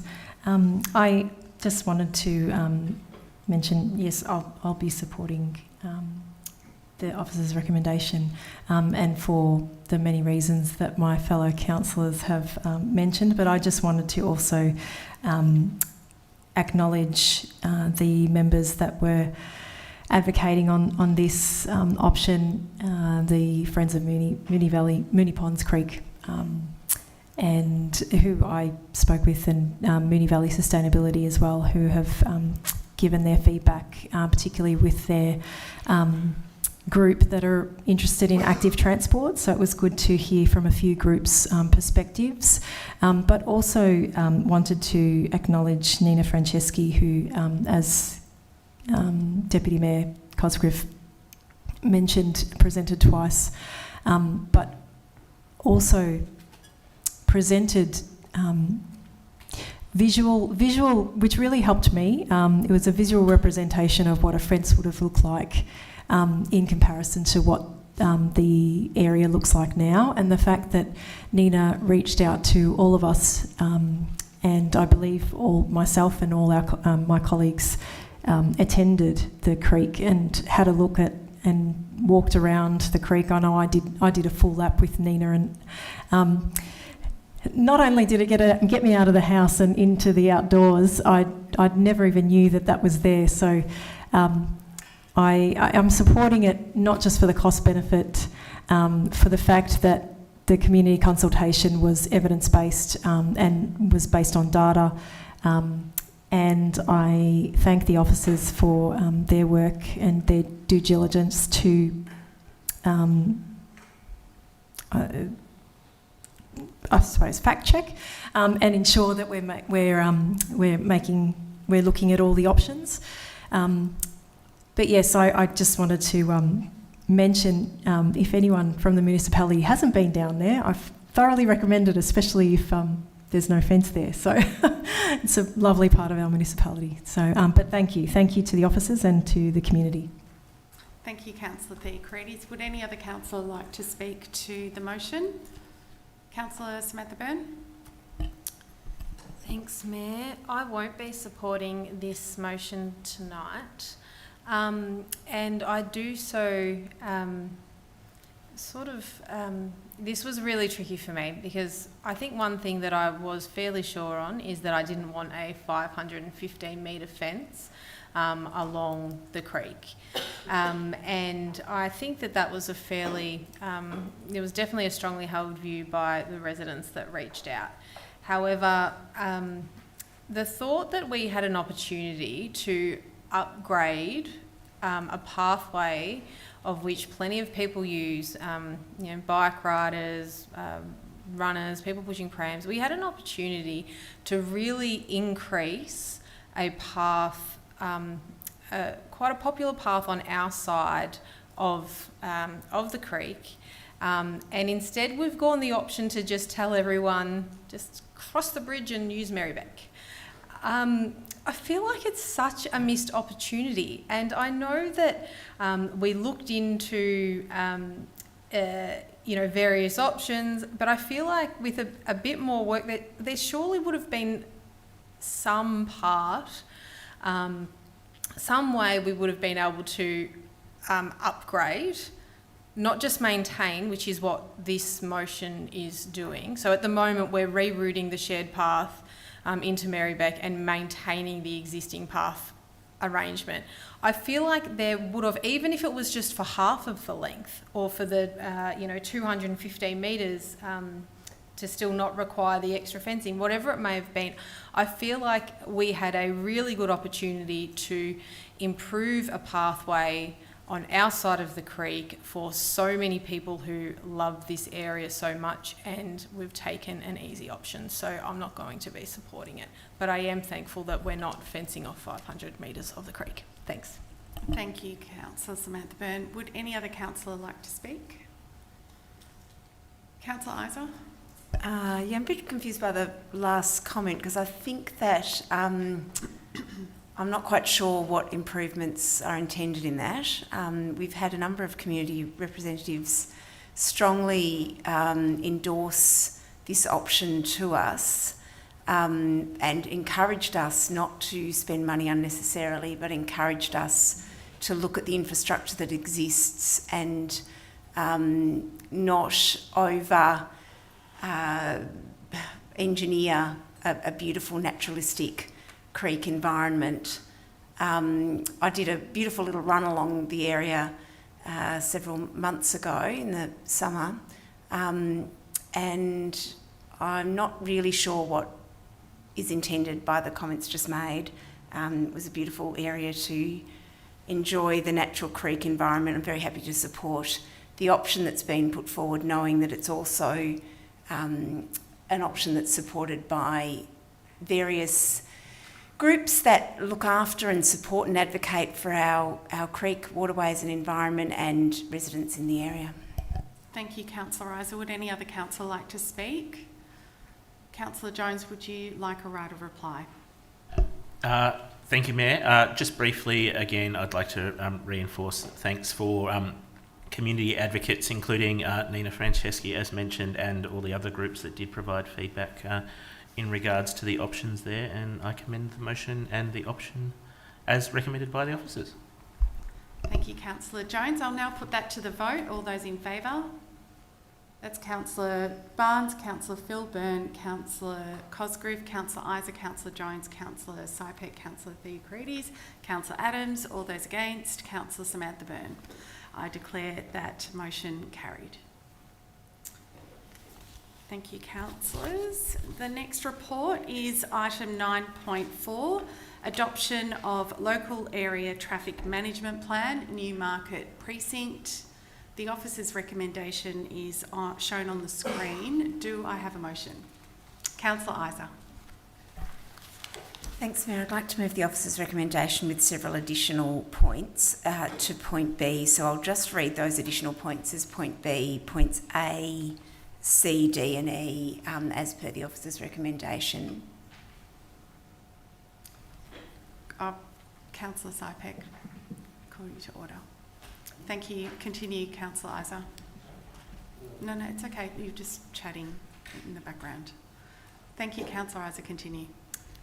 Point B to read, adopt the final parking management plan for the Newmarket precinct with implementation, attachment 5 with the following, for implementation, attachment 5, with the following amendments.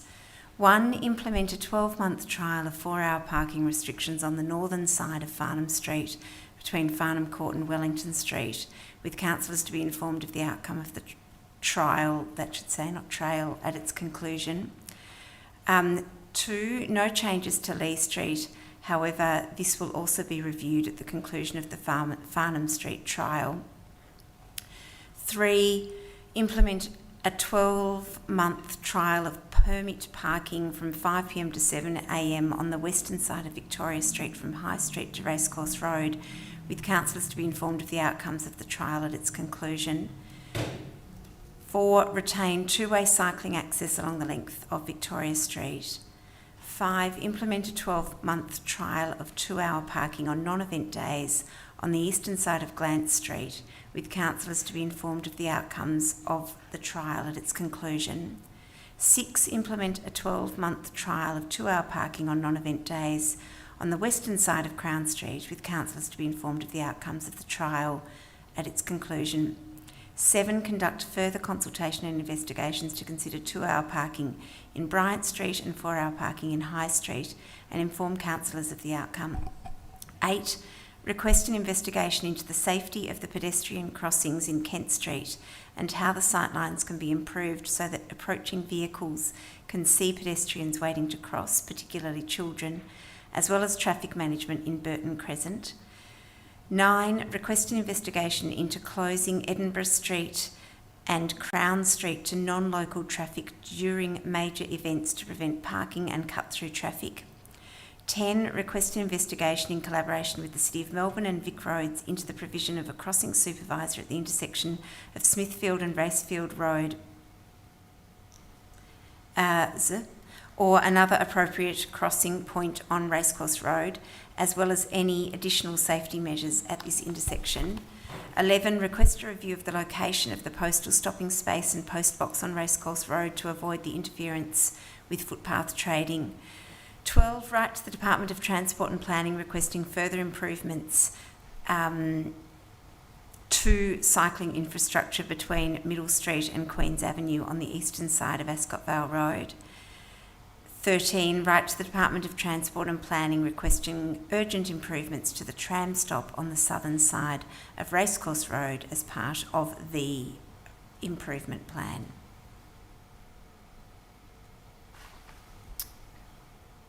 Part C? Oh, I said C, D, E as is. Oh, you did? Okay, great. Can I just note in part 13, that before improvement plan. In point 10, an S after road, intersection of Smithfield and Racecourse Roads. And there was another correction. Point 12, that's done, and there was a misspell in point 1. Yep, done. Great. Thank you, Councillor Isa. Do I have a seconder? Councillor Cosgrove? Councillor Isa, would you like to speak to the motion? I need about 3 hours to speak to this, I think, Mayor. I'll try and condense it. I'll try and do it as briefly as I can. The Newmarket Latham has been a huge undertaking for officers, and I do thank our traffic team, particularly the work of Anthony and his patience with me, working through all of the consultation that's led to this quite complex and detailed alternative motion. The Newmarket Latham has involved approximately 4,550 properties. I'm not quite sure the number of streets, but councillors who were here in September may recall that this came to us in September and we passed the traffic management part of this plan, with some further work to be done on the parking, because Flemington experiences a range of different parking pressures, and there are very many different views about how they best be managed. And what we've been trying to do, what officers have been working on over the past 6 months, and what I've tried to do in this alternative, is to reach some middle ground between some very different points of view. In looking at the summary of additional community consultation outcomes, many of these streets, when we surveyed residents in many of these streets, we got back results that were pretty much 50% of residents wanted one thing and 50% of residents wanted the other thing. And so what I've tried to do in those streets is put in something for, and so in some cases it's a sort of an abridged version of something or a slightly altered version, and put it in for 12 months for a 12-month trial, and with an anticipated review at the end of that. So that applies to Farnham Street, Crown Street, Glance Street and Victoria Street, where there are some complicated traffic pressures. I've been in touch with all of the residents who've contacted me over the last 6 months, and hope that they've seen this motion. For the most part, the feedback has been, yep, let's give that a go and see how it goes. And so I'm grateful to them for being willing to work through this process. I just want to mention some other elements that we've put in there. The pedestrian crossings in Kent Street was something that were raised by a number of particularly parents over the election period. Anyone driving down Kent Street will know that it's actually really hard to see kids until they're standing in the bike lanes along there. And I'm not quite sure what the fix is. Kent Street, I think, has the most signage of any street in the municipality. But if there's something we can do to make it safer, as well as Burton Crescent, traffic using that as a bit of a cut through. Another thing that's been raised recently, and Councillor Phil Byrne's aware of this as well, is during major events we've got Edinburgh Street and Crown Street precinct being heavily used, looking at what better traffic management might be possible there. Earlier tonight, I tabled a joint letter from 17 children asking for some additional safety measures to cross Racecourse Road on their way to school each day, and so that's the point 10. There's a cafe in Racecourse Road that desperately wants to do footpath trading, but there's a massive post box there. Australia Post says they won't move it because council is in control of the postal parking spot. So this is to have a look at what we can do about that postal stopping spot. And very quickly, in my 48 remaining seconds, I want to thank officers for putting forward the proposal that we look at 30 kilometres per hour speed zone in Flemington as potentially a trial. I've been asked about that by many residents, and there's some excitement about perhaps giving that a go if we can. And also the solution to the event permits is a big one that I can't do justice in 22 seconds, but thanks to officers for suggesting that instead of as well as the coupon process, we also allow an event permit to residents to solve that problem on event days, and provide permit parking on event days for residents in the area.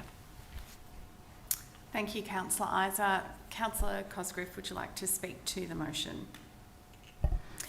I'll just very briefly to acknowledge and thank officers and Councillor Isa for a very in-depth consultation with the community. It's not a task I envy, and as Councillor Isa mentioned, there was, in the information we got back, there were a lot of suggestions that came back with 50% of residents in favour and 50% against, and so it was a really tricky one, particularly in that southern part of the municipality where we've got a bigger proportion of kind of higher density dwellings parking is an issue everywhere, but particularly in those smaller, older streets with higher density housing. So thank you, officers and Rose, Councillor Isa. Thank you, Councillor Cosgrove. Would any other councillor like to speak to the motion? Councillor Samantha Byrne.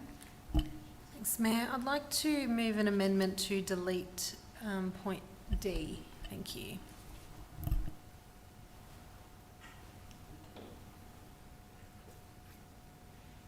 Maybe governance, can we highlight point D in red so councillors know what's being deleted? Thank you. Does everybody know what the amendment is? Do I have a seconder? Councillor Jones?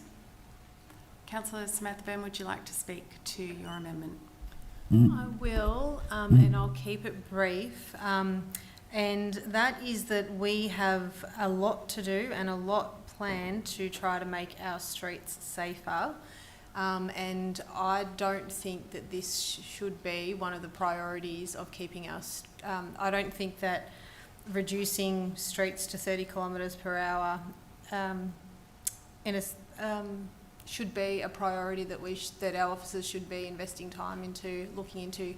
There are so many other things that we are doing and can do more of than adding this to the list. Thanks. Thank you, Councillor Byrne. Councillor Jones, would you like to speak?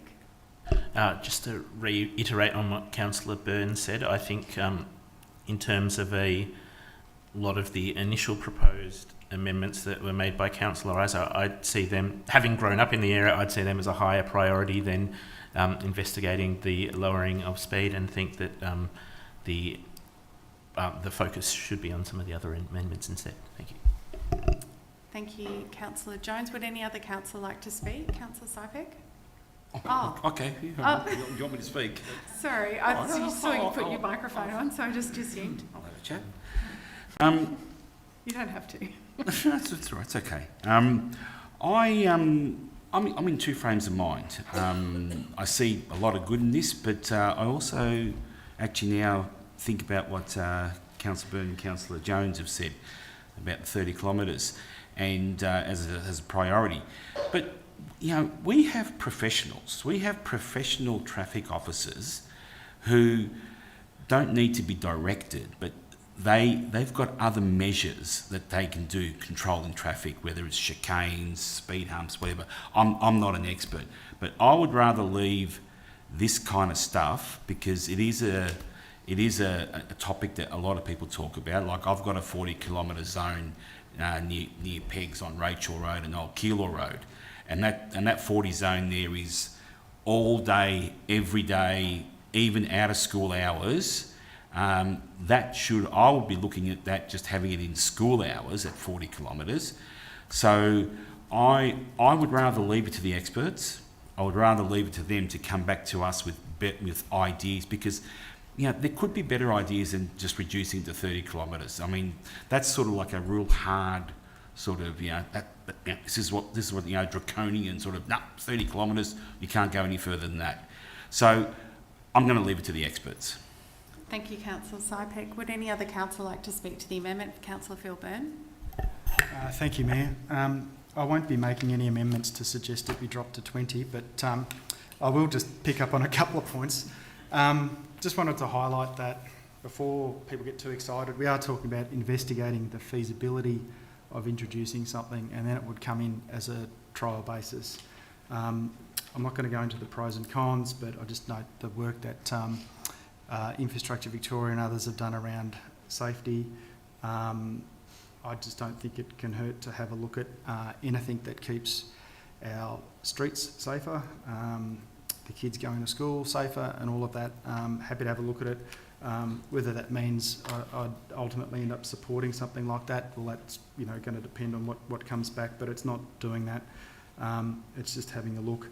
And yeah, I think the other thing to keep in mind is that that our areas across the municipality are very, very different. And just sort of keep in mind that this area where we're at is just really a 50-minute walk away from the CBD. So we're in pretty close. It is I might just sort of not necessarily agree with the analogy for Councillor Sypack. It is sort of, there are different areas across around the council, and I couldn't sort of think of a sort of better way to do it than as part of a strategic piece with those other interventions, as Councillor Sypack mentioned as well, about other things that you can do. I see it as essentially being lumped in with considering those other things that you can do. Thank you, Mayor. Thank you, Councillor Philburn. Would any other councillor like to speak? Councillor Isa? Thanks. Look, this is leaving it to the experts, in that it's something that council asks of for approval from the Department of Transport and Planning, and they're the ones who would have to give, their experts in there would have to give approval for it. So council doesn't do much more than really puts the proposal to the Department of Transport and Planning, so it's hardly as resource intensive as I think has been made out. I mean, I think all of the data we've already got from all of the LATAM studies. I've just looked up, I've got the experts say about 30 kilometres per hour, which is that road trauma is the #1 cause of death in school-aged children. The evidence is clear. The chance of a pedestrian surviving when hit by a car skyrockets when the car's speed's reduced. The chance of survival jumps from just 10% at 50 kilometres an hour to 90% at 30 kilometres per hour. The precinct that we're talking about has 3 primary schools and 1 high school, which is why the hundreds and hundreds of families with children who live in the area raise safety pedestrian concerns with me. Anyone who knows the Flemington Hill precinct, it's a very contained precinct. It is already at 40 kilometres. Cars still go too fast. It's not a great stretch to go to 30 kilometres and to really reinforce to people the need for safety of children in the area. It's a highly pedestrian intensive area. Previous studies have shown that 60% of people who go to Racecourse Road walk there. We walk a lot in Flemington, and this is probably the area. If we were to try 30 kilometres anywhere in the municipality, this is the perfect place to give it a go.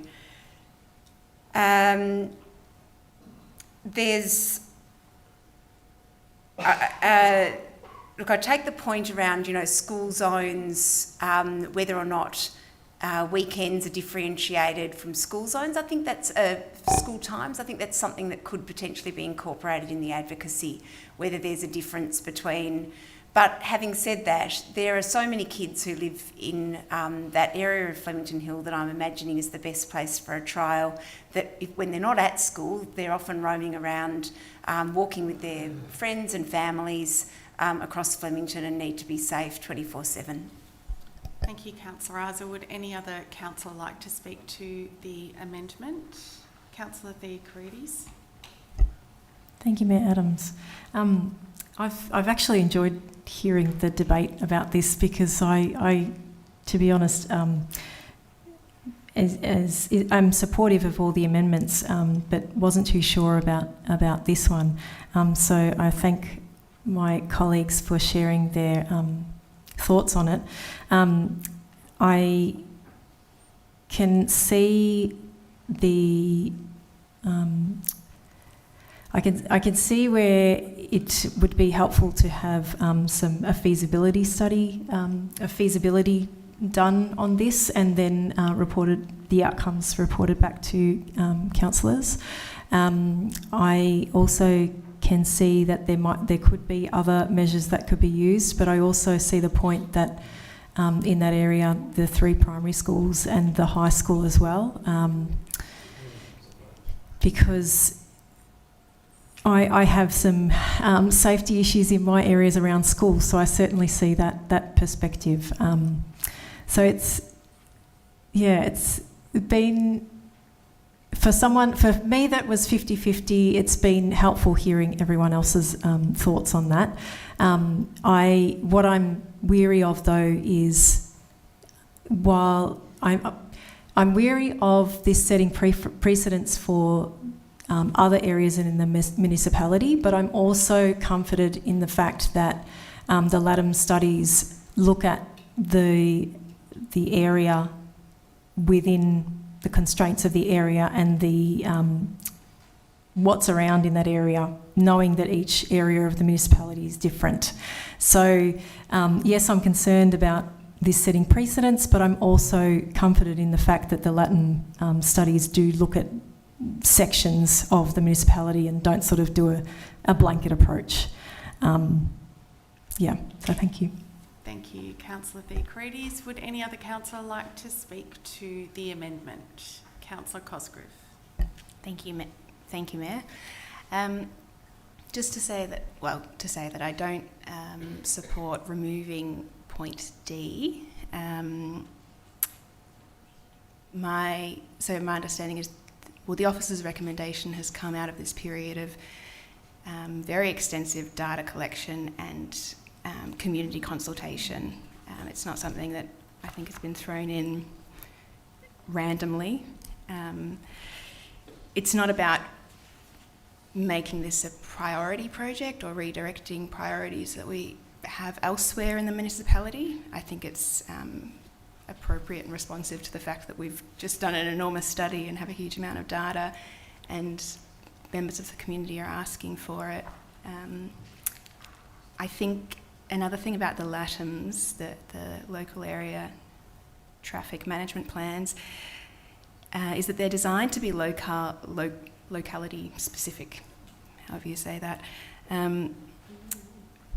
Recognising that we've got very different, unique localities within the municipality, and Flemington and Newmarket is one that is, highly congested, has a huge amount of kind of cyclists, active transport users, children walking to school, and anything that we can do to ensure the safety of all road users, so including active transport, people travelling by active transport, and particularly children. Like, that's our biggest responsibility, I think, in managing local roads, is ensuring that children can get to and from wherever they're going safely. And I think this is a relevant point to that, so I don't want to see it taken out. Thanks, Mayor. Thank you, Councillor Cosgrove. Would any other councillor like to speak? Councillor Byrne, would you like a right of reply? Thank you, Mayor. I will stand by my original amendment. I don't see this, out of everything that has come out of the study, I don't see this as one of the high priorities, and every time we approve something extra, it is an officer that is not working on something else that would potentially be more beneficial to the municipality, which would potentially be increasing the safety of our streets. I think the idea that there's lots of schools in this area, there's heaps of clumps of schools, and there may be an appetite in Newmarket, but I don't necessarily think that just because I'm not saying that it's just because there's a clumping of schools that we're looking at the 30Ks, but I just haven't heard a lot of appetite across the municipality to be reducing our speeds to 30 kilometres an hour. So I won't be supporting it. Thank you. I will be supporting the amendment. Yeah. Thank you, Councillor Samantha Byrne. I will now put that amendment to the vote. All those in favour? That's Councillor Barnes, Councillor Samantha Byrne, Councillor Jones, Councillor Sypek. All of those against?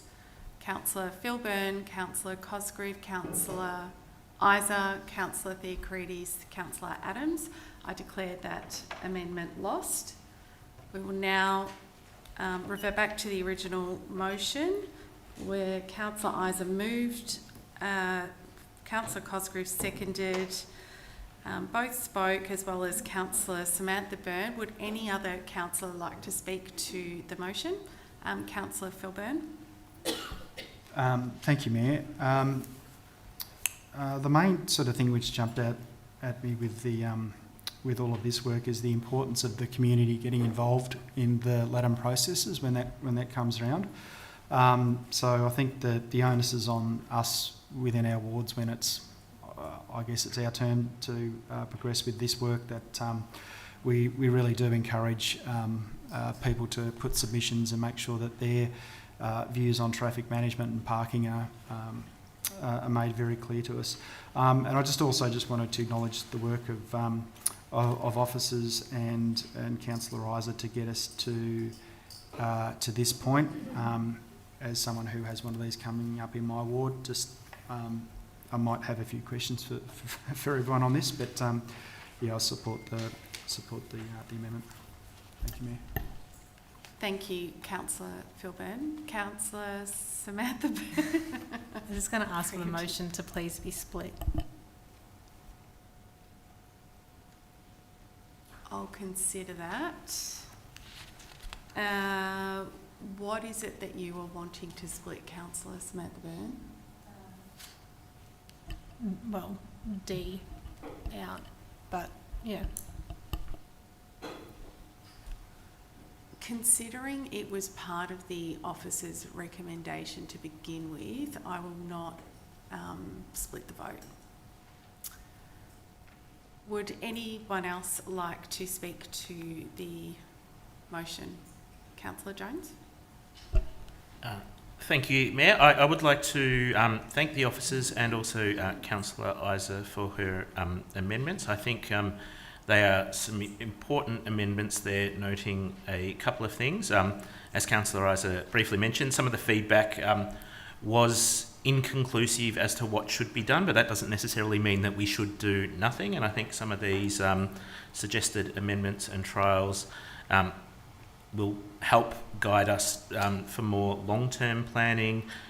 The ones that particularly jump out to me, as I mentioned earlier, having grown up in the area, are Wellington Street, some of the 4-hour parking restrictions there, but most particularly I think Kent Street is an important one. It was a street with issues when I was growing up as a child. It still is a street with issues now, and I think it's important that we investigate ways to improve traffic safety there. Thanks, Councillor Jones. Would any other councillor like to speak to the motion? Councillor Theocrides? Yes, I just wanted to reiterate and echo Councillor Phil Byrne's comment that the LATAMs, the whole process is very much driven by the locality that they're conducted in, and there's a lot of work that's done with community consultation. And at the beginning I was, slightly concerned, not concerned, but 50-50 on this, passing as is, or with Councillor Isa's motion as is. And I'm comfortable knowing that the LATAMs are conducted and locally based, and ensuring that the community does have a voice, that if there's, any opposings to anything that's come out, that it will be captured in the responses from the community. So thank you. Thank you, Councillor Theocrides. Would anybody else like to speak to the motion? Councillor Isa, would you like a right of reply? I think it's just worth commenting on, there've been a number of comments that perhaps suggest that just because it's being, there's a suggestion that we do feasibility to see if we can trial, and advocacy to see if we can trial the 30k in Flemington, that's going to have some kind of flow-on impact for other areas of the municipality. And I appreciate the comments from colleagues that have recognised that this is very localised. This is about a very specific area and picking up on the context of that area and the feedback from residents in that area. There's no suggestion at all that those conditions and that context and that feedback is replicated anywhere else in the municipality. it may only be in this little idiosyncratic part of the municipality. So I hope people aren't voting against the 30-kilometre feasibility and looking into, because they're worried that it might happen in their part of the municipality. This is about Newmarket, and it's responding to the needs that have been expressed in that part of our municipality. Thank you, Councillor Isa. I'll now put that to the vote. All those in favour? It's Councillor Philburn, Councillor Cosgrove, Councillor Isa, Councillor Jones, Councillor Theocrides, Councillor Adams. All those against? Councillor Barnes, Councillor Samantha Byrne and Councillor Sypek. I declare that motion carried. Thank you, councillors. Now, I believe Councillor Byrne would like to move a motion. Thanks, Mayor. I'd like to move that Council resolves to alter the order of the agenda and hear item 10, notice of motions before returning to item 9.5. In accordance with Governance Rule 19.1. Thank you, Councillor Byrne. Do I have a seconder? Councillor Sypek, would you like to speak to the motion? I will just briefly, and I'm making a somewhat educated guess that there's quite a few people in the gallery here tonight that I think might be interested in item 10, the notices of motion. So to potentially allow some people, I'm getting some nods, to potentially allow some people to get to bed a little bit earlier, I feel like this is a logical thing to do. So. Thank you, Councillor Byrne. Councillor Sypek, did you want to speak to the motion? Any other council like to speak? I'll put that to the vote. All those in favour? And that's carried unanimously. Councillors, now that we're on item 10 on the agenda, notices of motion, we've got one listed on the agenda this evening. I call on Councillor Jones to present his notice of motion, item 10.1, notice of motion number 2025/02, Activity Centres Update. Thank you, Mayor. I'd like to move the motion as presented in the agenda. Would you like me to read it all out? Yes? Yep, that'd be great, thanks. That Council A, note the State Government's recent planning reform announcements, including a housing target for Moonee Valley of an additional 47,500 houses in Moonee Valley by 2051, a reduction of 9,500 dwellings from the previous targets released in 2024. Reaffirmed the previously endorsed submission, Moonee Valley City Council Submission Activity Centre Program 2024 at the 10th of September 2024 Council meeting. C, note the latest planning announcements do little to address the central reasons for the housing shortage, including costs associated with labour and supplies, as well as interest rates and land tax. D, note Council's opposition to planning scheme reforms that remove the rights of residents, including deemed to comply provisions, reduction in the importance of neighbourhood character overlays, removal of third-party appeal rights, and changes to parking, site coverage and setbacks. E, note that Council is currently developing its housing strategy to ensure that diverse housing needs of the community can be met whilst ensuring the need for more dwellings is met. The strategy will include consideration of social and affordable housing and homelessness, and ways to ensure future growth is directed to appropriate locations supported by public transport, tree canopy and open space, shops and services. F, is disappointed by the government's lack of meaningful two-way engagement with Council and consultation thus far in the process, including a lack of detail about infrastructure investment and how developer contributions will work, amongst other problems. G, note with concern the 24 February 2025 statement from the Premier, if councils won't unlock space for more homes, we will. Specifically the implications contained in the statement, and reiterate the request outlined in point F that state government work more closely on a collaborative approach with council. H, call upon the Mayor and CEO or Delegate to continue advocating for sensible reforms with council and the local community at the centre of any planning reforms and decisions. I note that this advocacy in point H should take the form of 1, writing letters to the Victorian Government, state ministers and departments.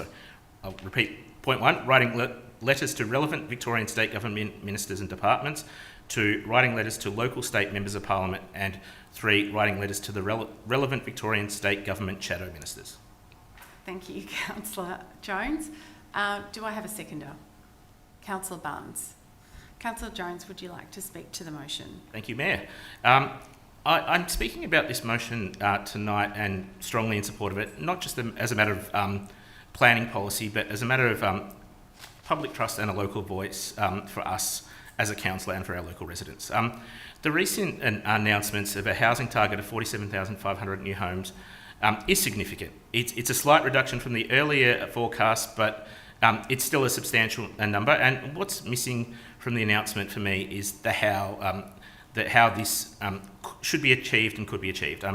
How do we support, as a council, this growth while protecting the things our residents value, the reason they live here? These include neighbourhood character, access to open space, traffic safety, and the essential infrastructure that goes with such an investment.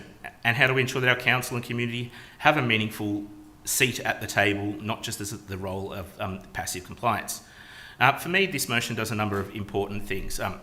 Firstly, it reinforces the work that's already been done by Council, especially the submission from last September, which clearly laid out concerns and our values as a council. In that submission, we did champion targeted world surface growth, not just blanket upzoning that ignores the nuances of our diverse neighbourhoods. But it also, for me, calls out the obvious. The housing crisis we currently find ourselves in is not caused by councils. Moonee Valley City Council is not the reason that housing is that homes are unaffordable. This comes down to certain things like construction costs, interest rates, land tax, and labour shortages. Whilst planning reform might be part of the problem, I think it's only can be done with communities and not to communities. Thirdly, for me, this motion highlights a growing pattern that we've seen where reforms weaken community rights. Things like deemed to comply approvals, loss of neighbourhood character controls, removal of third-party appeal rights, and reduced parking and setback standards are all a loss of rights from our local community. For me, these changes are not just technical, they're personal. They impact the day-to-day lives of people in Strathmore, Essendon North, Essendon and Niddrie. These are all suburbs where residents have raised concern with me about this inappropriate development, the potential for overshadowing, traffic issues, but also a lack of transparency on how this has all come about. We saw earlier in this meeting over 100 residents have come together with joint letters, many of them, and public questions, many of them now still sitting in here watching on as we discuss and vote on this matter.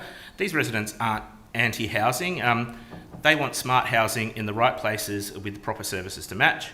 That's why we have our upcoming Moonee Valley Housing Strategy, which is designed to do all of the things that we are being asked to do by the state government. We're working on a strategy to balance growth, but include with inclusion, affordability and local context, so the right buildings in the right areas.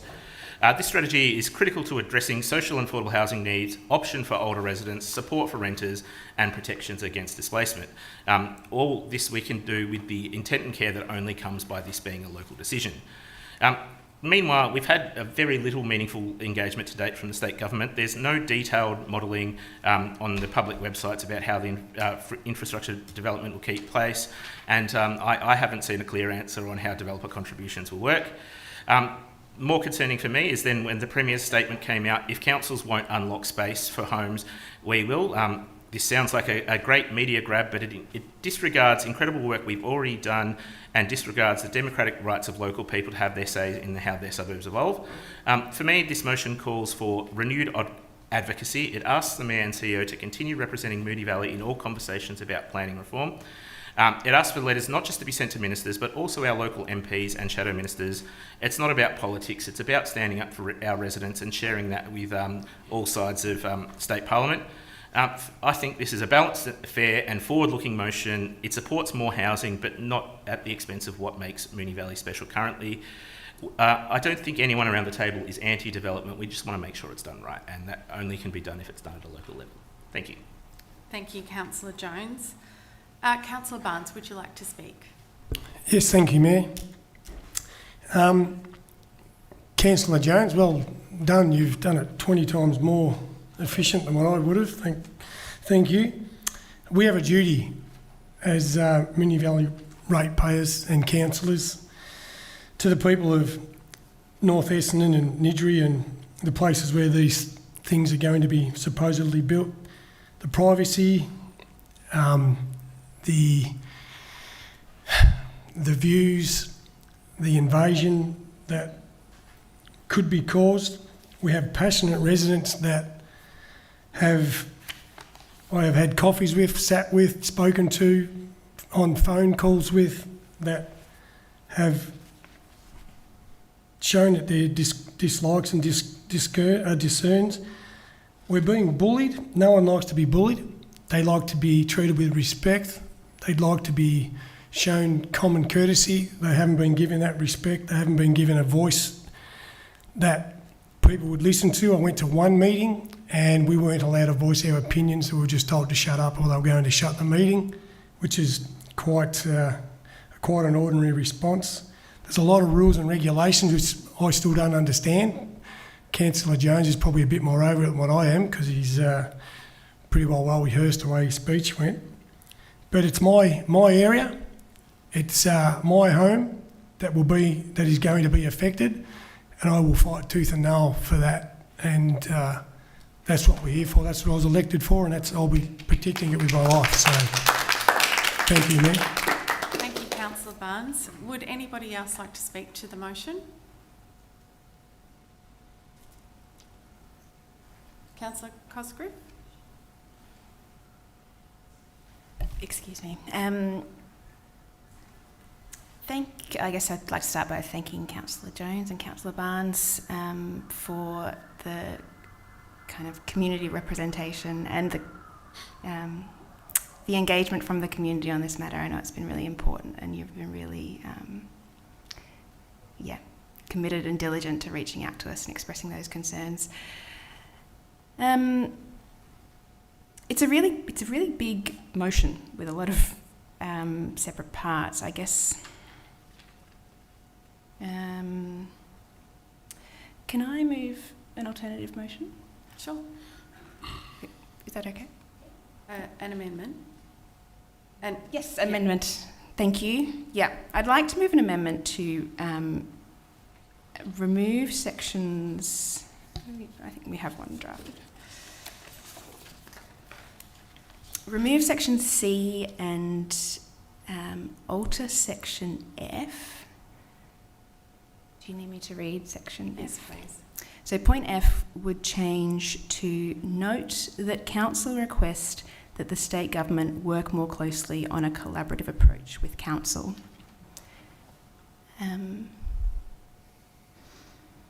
Yep. Does that need to go to the vote before I speak to it? No, we just need a seconder. I just want to make sure that we're clear with what... Oh, sorry, okay. So we've deleted governance. Can you just scroll down a little bit? Okay, so we've just taken, up. So deleting part C, reordering the lettering, and point F. Could you read that out again, please, Councillor Cosgrove? Change point F to be note that council requests that the state government work more closely on a collaborative approach with council. Yep, thank you. And also in point H, we've got note that the advocacy in point G has changed to reflect the reordering. Yeah. Thank you. Is there a seconder?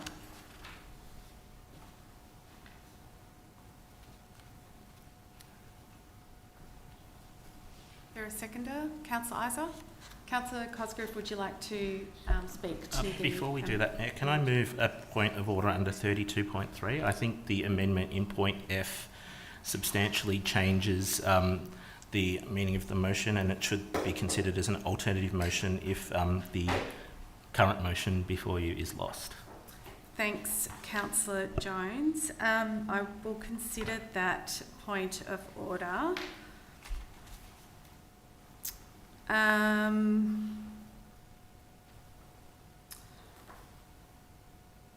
So, after consideration, I decide that your point of order is not upheld due to Governance Rule 27.8 under Notice of Motion, where the motion moved at the meeting must not be substantially different from the Notice of Motion published in the agenda, but may be amended by resolution of council. So it actually can be amended by resolution of council. So your point of order is not upheld. Mayor, I'd like for the chair to descend so we can get a second opinion on this, according to governance rules. Can I call? Sure. We'll call an adjournment and return at 9:21 and return at 9:30. Thank you.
Welcome back, everyone. We have just returned from an adjournment at 9:34 p.m.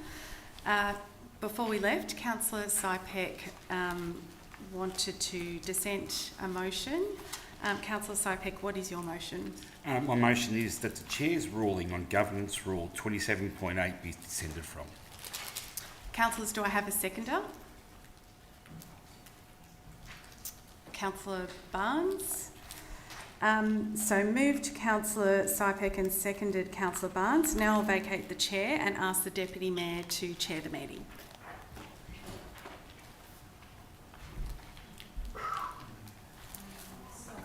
Excuse me.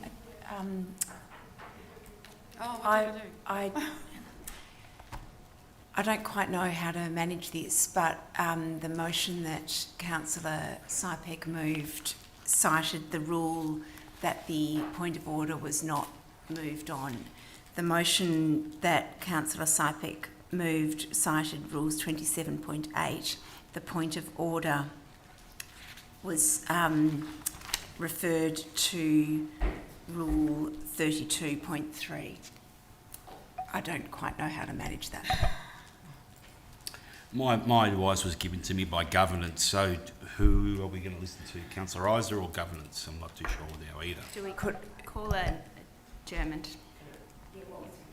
Can I just be clear from the point of clarification? My initial request for a ruling from the Mayor was based on Rule 32.3, not 27.8, so I'm not sure how 27.8 came up in discussion. So, Councillor Sypek, were you dissenting 32.3? Yes. I will dissent to 32.3.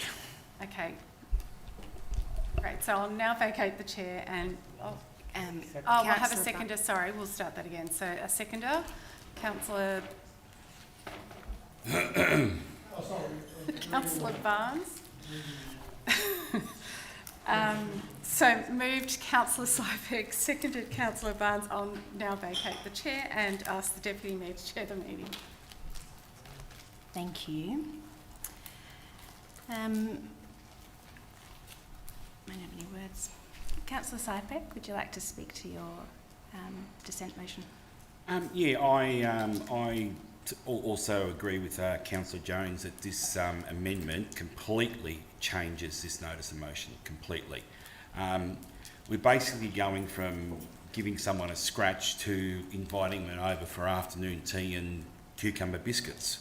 Not sandwiches, but I don't understand if you want to move something completely different, then just bring up your own notice of motion. Why change this? You can, if you want to vote it down, vote it down. Why change it?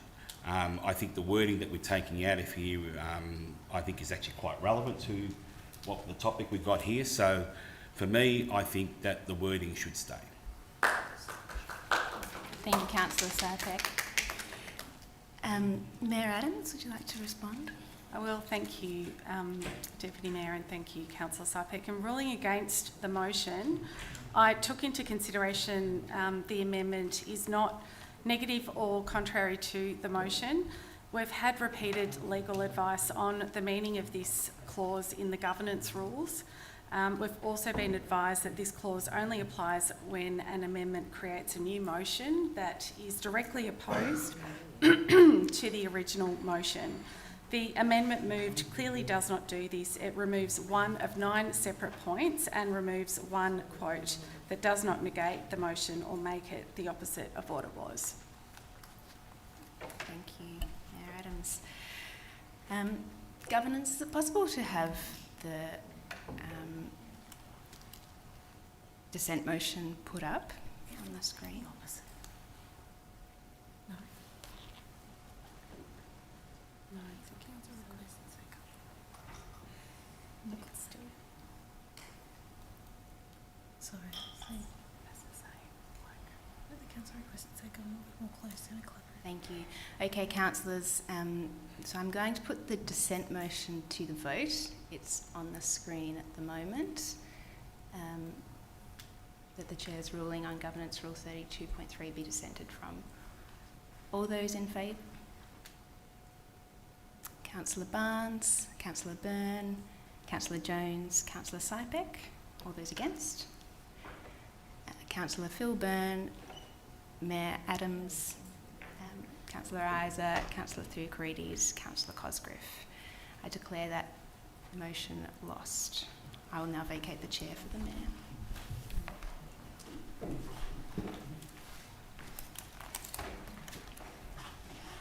Thank you, Deputy Mayor. We'll now revert back to the motion. Sorry, the amendment.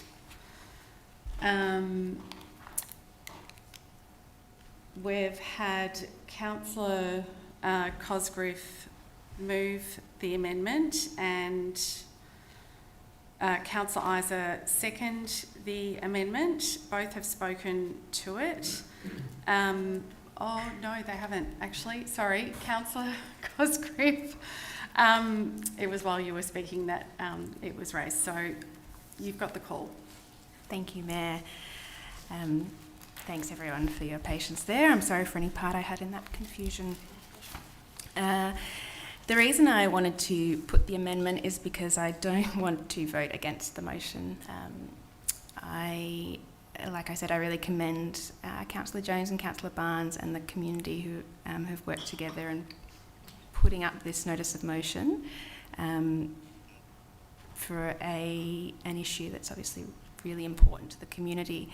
And I stand by, I agree with most of it. Very happy to reaffirm our previously endorsed submission and the other points. My concern with point C, firstly, is that I personally don't see its relevance to the kind of our housing plan, the planning amendments that we're putting forward. It's not within the scope of council to do anything about the land tax and so forth. So I just I don't really understand it being in there. I chatted with Councillor Jones beforehand, and we just have a difference of opinion on that. And point F, I guess I'm not comfortable with, so remove the quote from the statement released by the Premier's office, and it's particularly the phrase, the implications contained within the statement.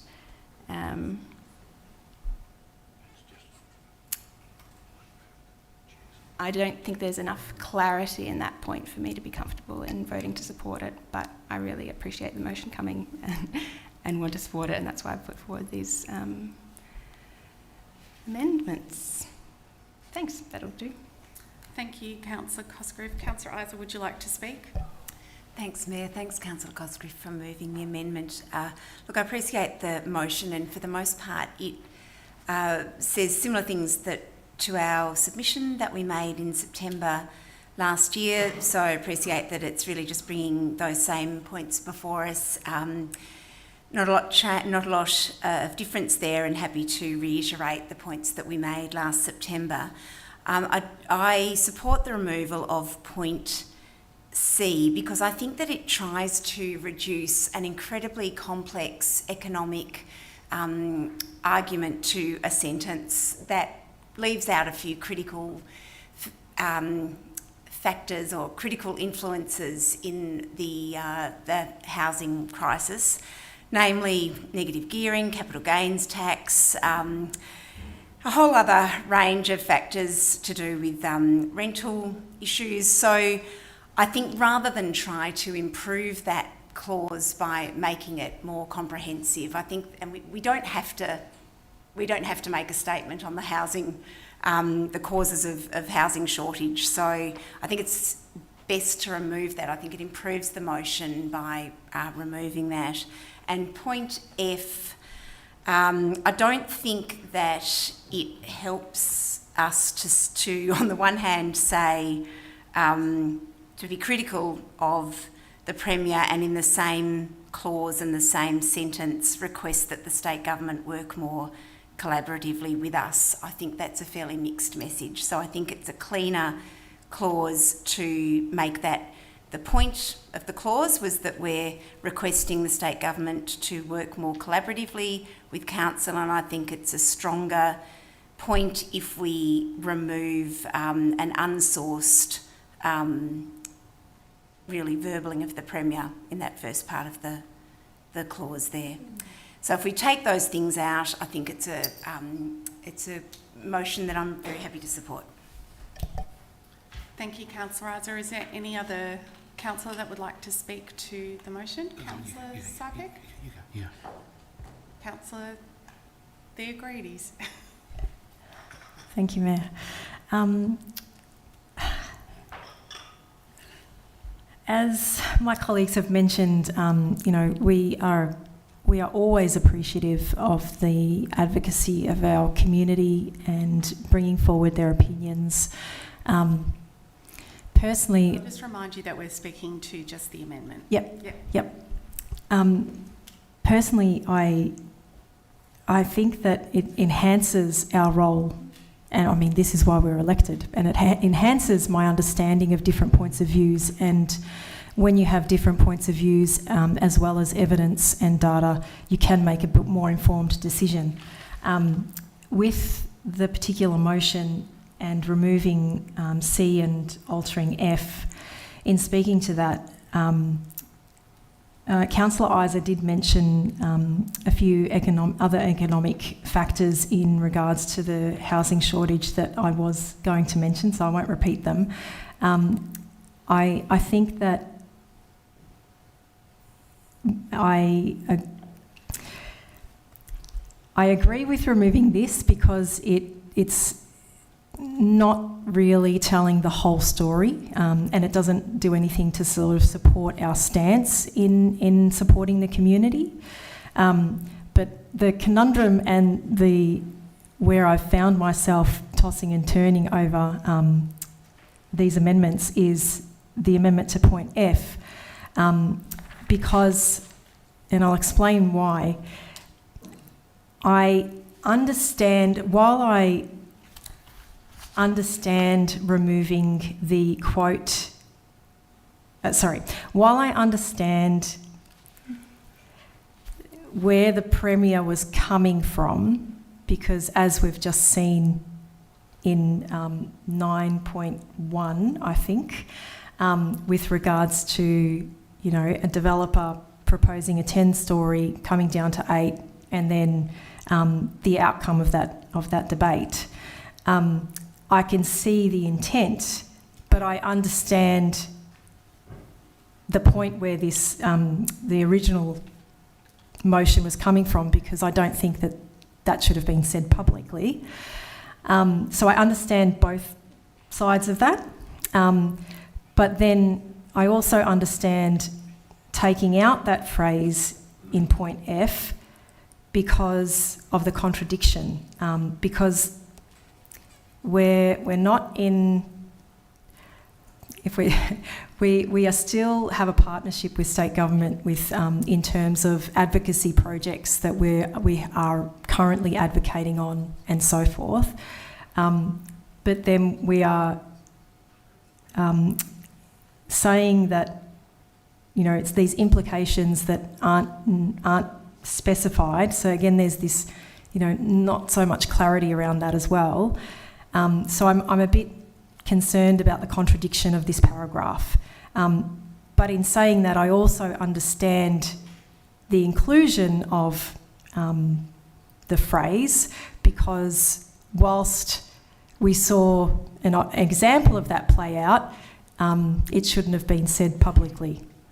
I hope that explains where my stance. Yep, that's all right. Sorry, Councillor. So I just wanted to mention that that's where I am right now, and that's what I'm considering. Thank you, Councillor Theocrides. Okay. Would any other councillor like to speak? Sorry, Councillor Jones. Thank you. Thank you, Mayor. I would like to speak against the amendment and, for clarity, point out the reason for Section F. Section F, the statement, "If councils won't unlock space for more homes, we will," that is the title of a press release written by the Premier or published on the Premier's website. It is still available today as of right now. And if you want to know what the implications of that are, you can find that out in the second paragraph of that statement, where it says, if individual councils don't try to meet these targets, they will lose their planning powers. I think the implications there are pretty clear, and the reason I wanted to put that in the motion is to show that where we stand as a council, we think that planning powers should be a local thing, and we don't appreciate that kind of emotive language as a council when we would rather be working on a more collaborative approach. Thank you, Councillor Jones. Would any other councillor like to speak to the amendment? Councillor Phil Byrne. Sorry, had his hand up first.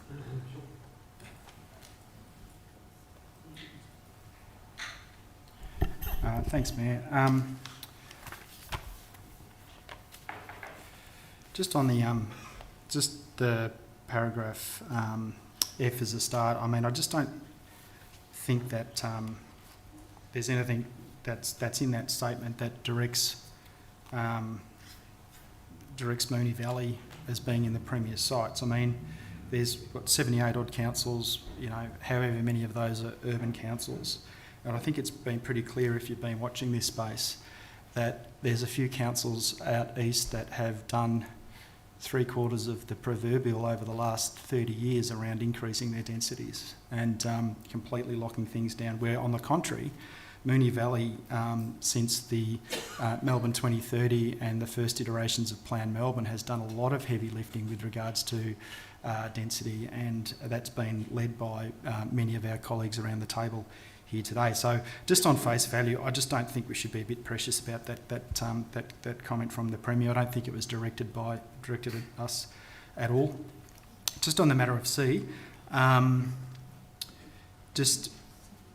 mean, that's obviously housing affordability is, you know, caused by, you know, a number of issues and shortages and those sorts of things that are mentioned there. But I mean, here we're essentially talking about a density and a supply issue, and that's the flavour of the whole motion.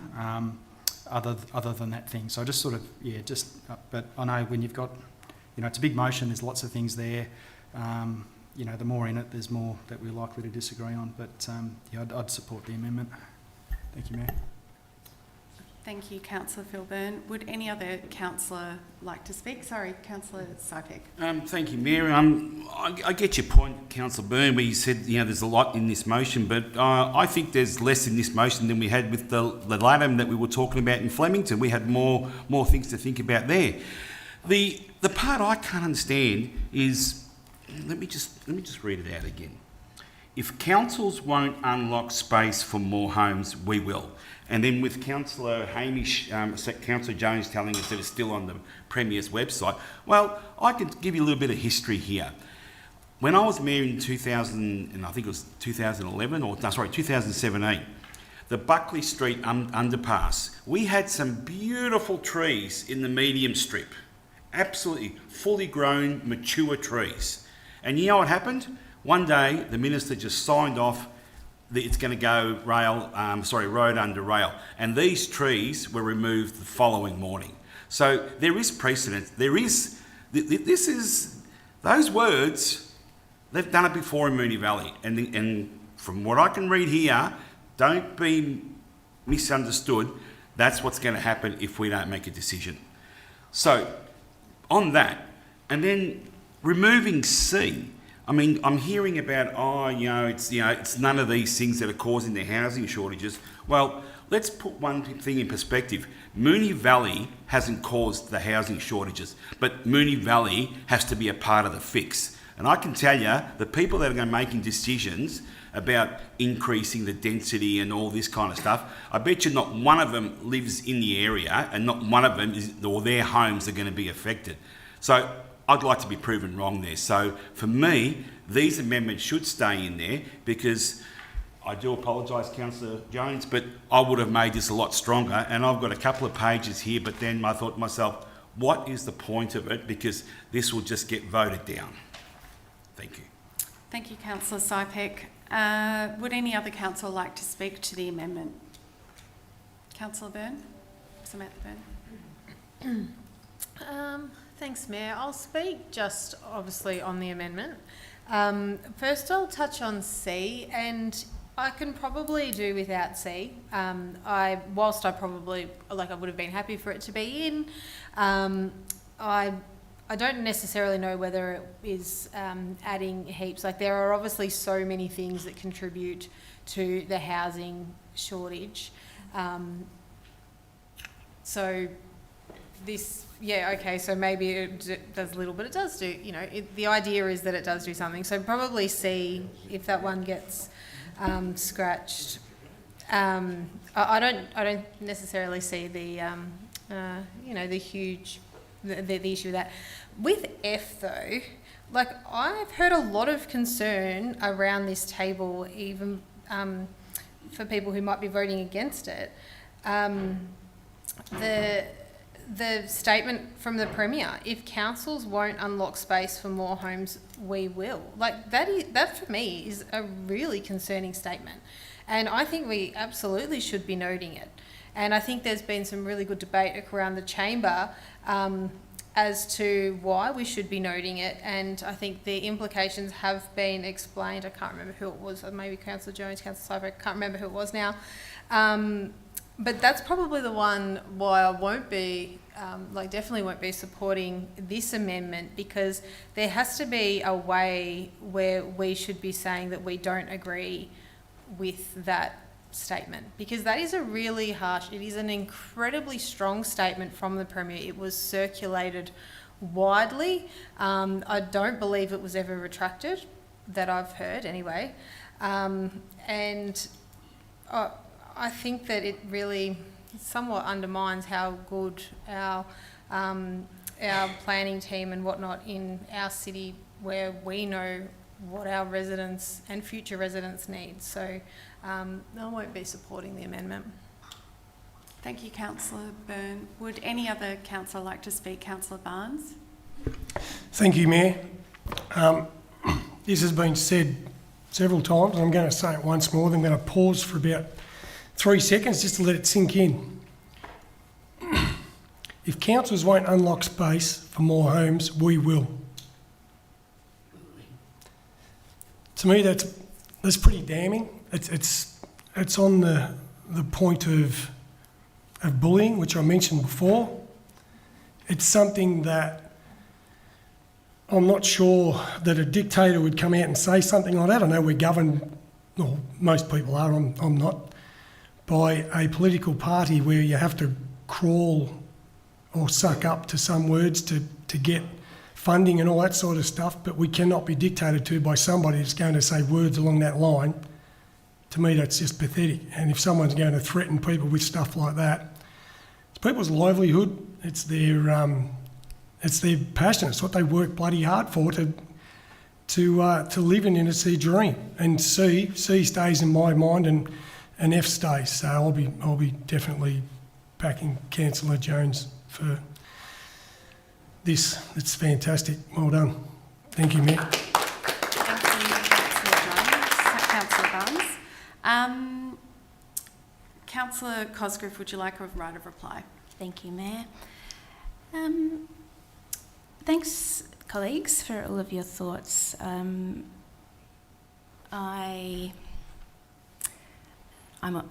moved the amendment because I feel it's a more concise motion, and I'm much more comfortable with it like that, but I appreciate the strong feelings around point F. I do still think it's a contradiction to be, there's a contradiction in there as to kind of calling out the statement and then asking them to work more collaboratively with us. I do think, council plays a really important role in planning and giving, as we said earlier in the meeting, giving that localised context. And I think it is a bit ironic that we're calling out this notion of councils not unlocking more space when earlier in the meeting we had a really thoughtful proposal, and I know there were varied views about it, and we rejected it based on a plan based on this plan that we're also saying that the community has deep concerns with. I think there's also a contradiction there that hasn't been resolved for me. In saying that, if the amendment fails, I'll probably support the motion. I do want to say that I think Moonee Valley has, of the 10 activity centres, we've had a really good outcome. Possibly, I think, from the advocacy and from the stance of our council and officers in preparing the housing strategy and looking for ways to work with the state government in increasing the housing stock. You know, there are things. I'm conscious of time. If I could just extend quickly. You can have an extra 15 seconds. Well, conscious that in some cases the proposed plans are scale back what would be allowed under the Moonee Valley planning scheme, and so I'm not sure about. We've done well. Thank you, Councillor Cosgriff. I'll now put that to the vote. All those in favour? Councillor Phil Byrne, Councillor Cosgriff, Councillor Isa, Councillor Adams. Those against? Councillor Barnes, Councillor Samantha Byrne, Councillor Jones, Councillor Sypek, Councillor Theocrides. I declare that amendment lost. So we will revert back to the substantive motion, which is on the screen. That's the original motion that Councillor Jones moved and Councillor Barnes seconded. Both have spoken to the motion. Councillor Cosgriff has also spoken. Would any other councillor like to speak to the motion? Councillor Theocrides. Thank you. I just wanted to echo what Councillor Samantha Byrne mentioned, is that I would have preferred if the motion didn't have C in it, but because I couldn't split out the amendments and because I'm more firmly around understanding the point of view with F, but I just wanted to mention that I would have preferred it not be in there, but it's not enough for me to have passed the amendment. Thank you. Thank you, Councillor Theocrides. Would anybody else like to speak to the motion? Councillor Byrne, Phil Byrne. Thanks very much, Mayor. I thank Councillor Jones for pulling the motion together. Just wanted to run through a couple of points. Firstly, I just want to acknowledge that the current and continued advocacy that the Mayor, Deputy Mayor and the CEO are doing on behalf of Moonee Valley in this, on the matter of activity centres. Also acknowledge the current position in our submission that remains as is. Also, just the other thing which frustrates me in this space, I'd be rather engaging with the community on MV 2040 and our housing strategy than playing catch up on something that is put upon council by the state government. There's some things in here that I'm still probably not comfortable with. There's also some things that if there was more hours in the day and hours in the week, I probably wouldn't mind adding to it. I'm really keen and desperate to know about affordable housing. I want to know how much, I want to know where, I want to know what the mix is, social, community housing, key worker housing, the whole lot. And I want to know the mechanism of how that's going to get paid for and how that's going to get implemented. I'd love to see all of that sort of stuff. I'm deeply concerned about where our infrastructure contributions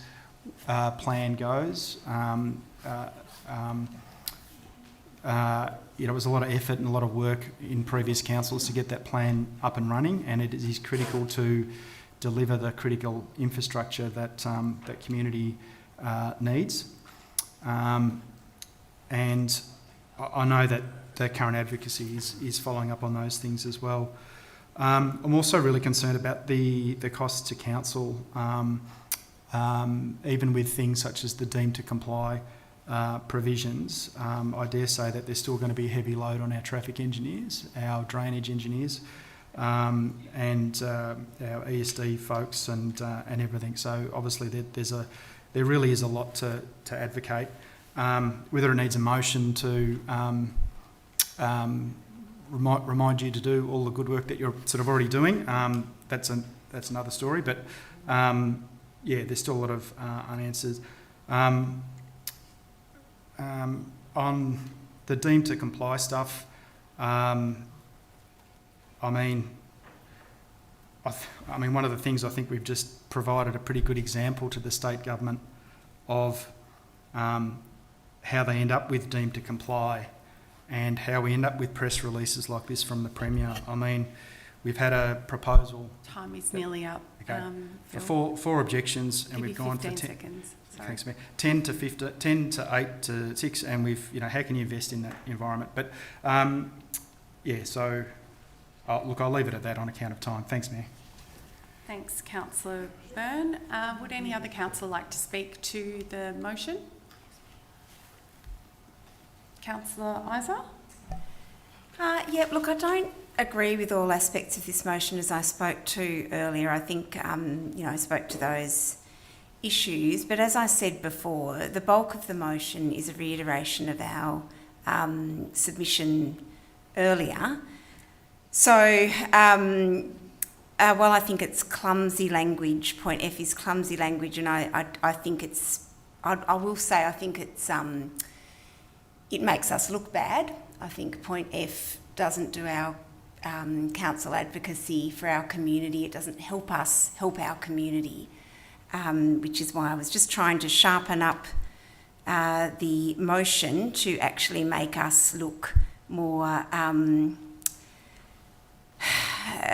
clearer in what we're trying to do, which is to get good outcomes for our community by supporting, working closely with the state government to, and I think Councillor Cosgrove spoke earlier about how we did get a good outcome out of all that consultation, all the advocacy that our Mayor and Deputy Mayor were doing. We got one of the best outcomes, and I think Councillor Cosgrove also very eloquently articulated the very conundrum that we've demonstrated around the table tonight, where there's some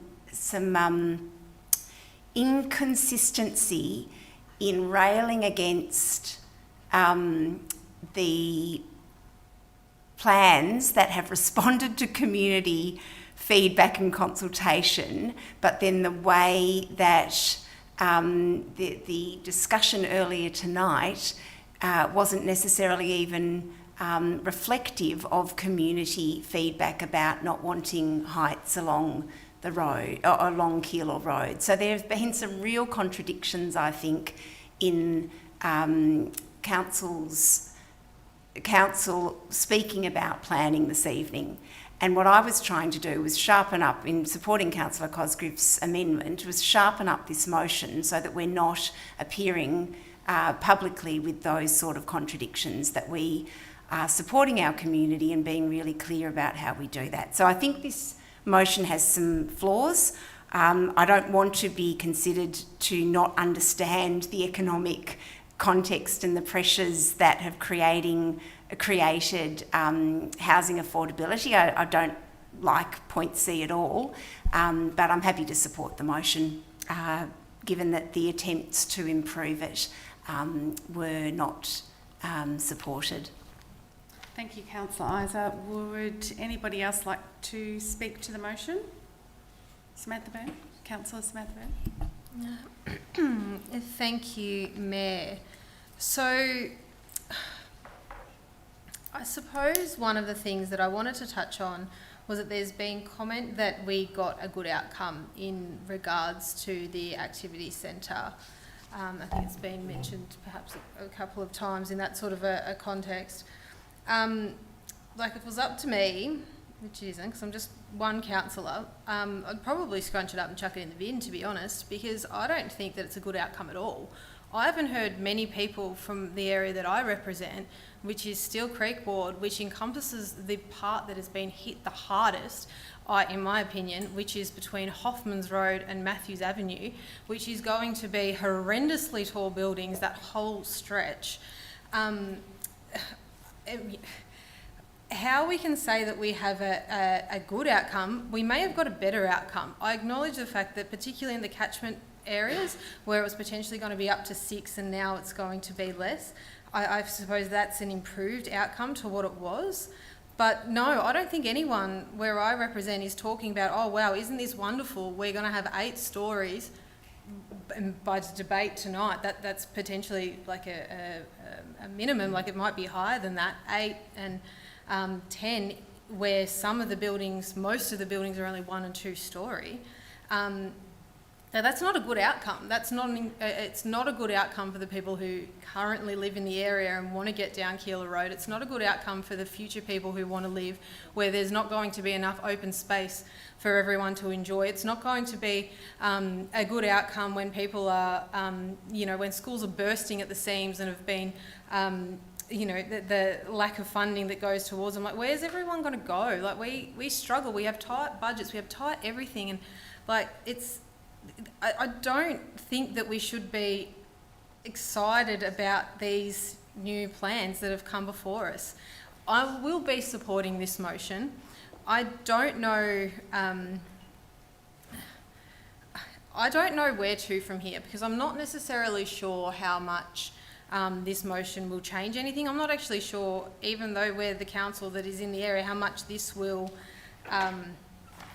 affect how these activity centres will play out. But we have to keep advocating in this space because we owe it to the community that we'll work hard on things like improving the infrastructure and ensuring that we get the development contributions in place. I just feel sorry for just the whole situation in general. It was considering how long it takes for very small plans to get passed. We did a tiny little LADM and it took a long time to get through that. This feels incredibly rushed. Sorry, Councillor Byrne, your time is up. I can extend it 15 seconds. And just to say that, community, we have your back. I suppose we do. We understand the distress that it's caused. Thanks. Thank you, Councillor Byrne. Would any other councillor like to speak? Councillor Sypek? Thank you, Mayor. Look, I've heard the arguments for and the arguments against for this, but I'll still repeat what I said about C before. Moonee Valley Council and Moonee Valley residents didn't cause the housing crisis. It wasn't Moonee Valley's fault. But we are the ones who are going to have to pay for that. And the residents are going to have to pay for that, which I think is a bit of a hard hit. And not only do we have one activity centre, as Councillor Byrne said, we've got 2 activity centres. We've been blessed with 2 of them, ladies and gentlemen. So that was my concern with C, so I think C is quite appropriate. And then with F, I heard the words clumsy. I'm not too sure, but, if the councils won't unlock space for more homes, we will. I don't think the Premier's words are clumsy. I think the Premier's quite a smart lady, and I think she knew exactly what she was saying. And like Councillor Byrne said, it resonates. Those words are resonating in every residence who live in these activity centres. They hear those words all the time. And what concerns me more is, okay, Keilor Road, we are going to get, multi-storey buildings there, but where my main concerns are is the side streets where we're going to have 3 or 4 stories, in someone's property, like next to someone's property. Imagine your home having a 4-storey building or a 3-storey building next to your home. How would you feel? And this is based on someone else who doesn't live in the area making decisions, and they can just shotgun this through if they really wanted to. If we don't open the spaces, they will. That's a concern. Thank you, Councillor Sypek. I'll now put that to the vote. All those in favour? And that's carried unanimously. We'll now revert back to item 9. Sorry.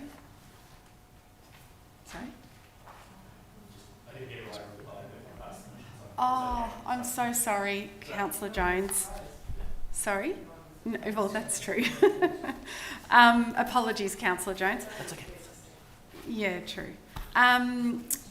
Okay, so we'll revert back to item 9 on the agenda, which is reports, and I think we were up to item 9.5.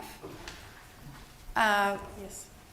Which is endorsement of name for unnamed laneway rear of 290 to 292 Racecourse Road, Flemington.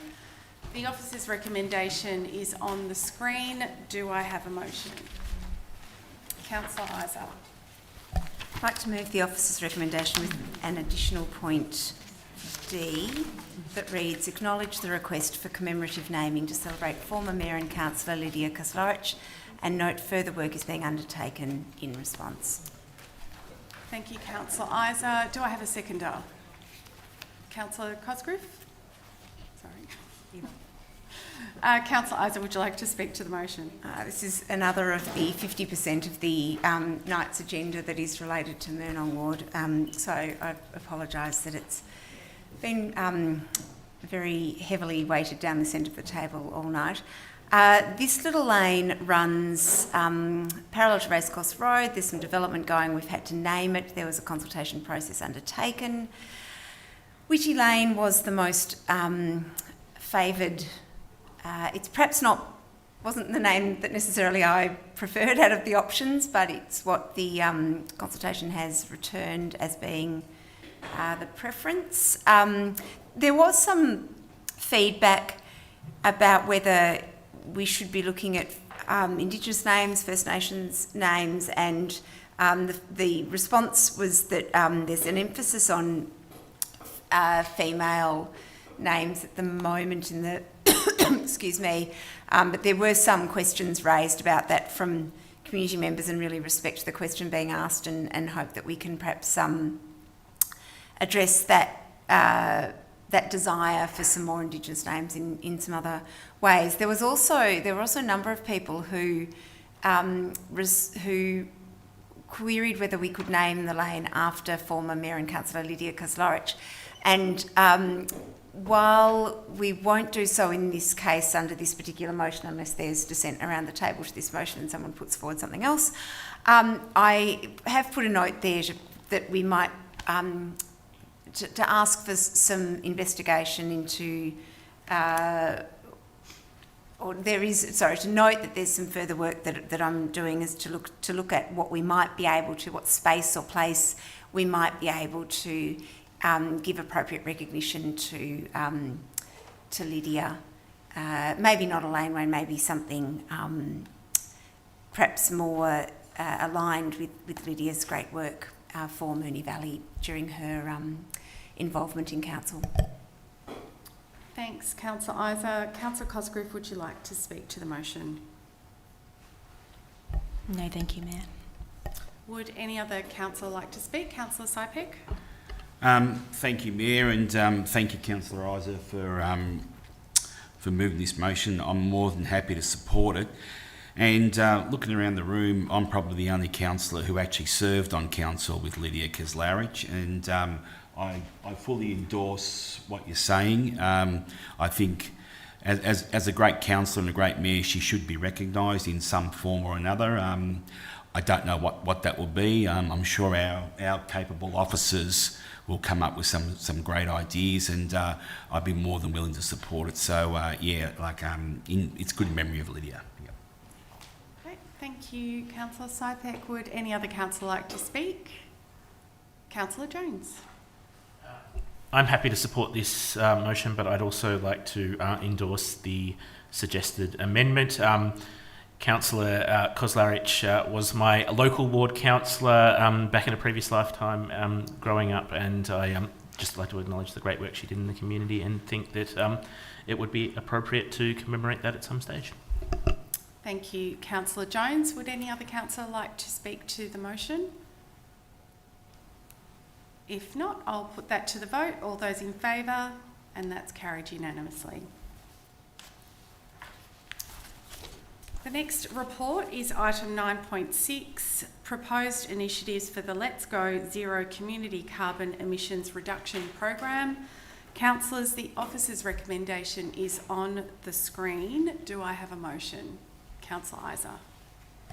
Thanks, Mayor. I'd like to move the officer's recommendation with the following amendments to point A, and then an additional, so I've lost the officer's recommendation now, but an additional B, point B, C and D. So the motion reads at point A, I'll just read with the bits in yellow, that with the following amendments. 1, removal of the 50,000 initiative diversion of event, food and recycling waste from landfill, then in brackets with bin ferries and wash stations at events, close brackets. 2, add an additional $25,000 to the School Active Transport Initiative and $25,000 to the Solar Advisory Service for Apartments Initiative. B, note that 5 of the initiatives are designed for scaling should further reserve funding become available through the 2025-26 budget deliberations as per attachment 7. These are the Home Energy Upgrades Program, Solar Advisory Service for Apartments, Advisory Service to assist the community with tailored advice relating to their energy bills, Community Education Program in partnership with libraries, in brackets energy efficiency, Let's Go Zero, Whole of Program Communications, Collateral and Promotion. C, note the role that sustainable transport plays in community emissions reduction, and note that Council is working on upgrading the strategic cycling network and that sustainable transport can be further prioritised through the Council plan and integrated transport plan. And D, request a councillor update on the process that would be involved in scoping a project for an in-person hub that provides advice and demonstrations on how to reduce emissions at home, including potential locations, costs and operational considerations, and the participation of volunteers as recommended by the Community Carbon Emissions Reduction Task Force. Thank you, Councillor Isa. Do I have a seconder?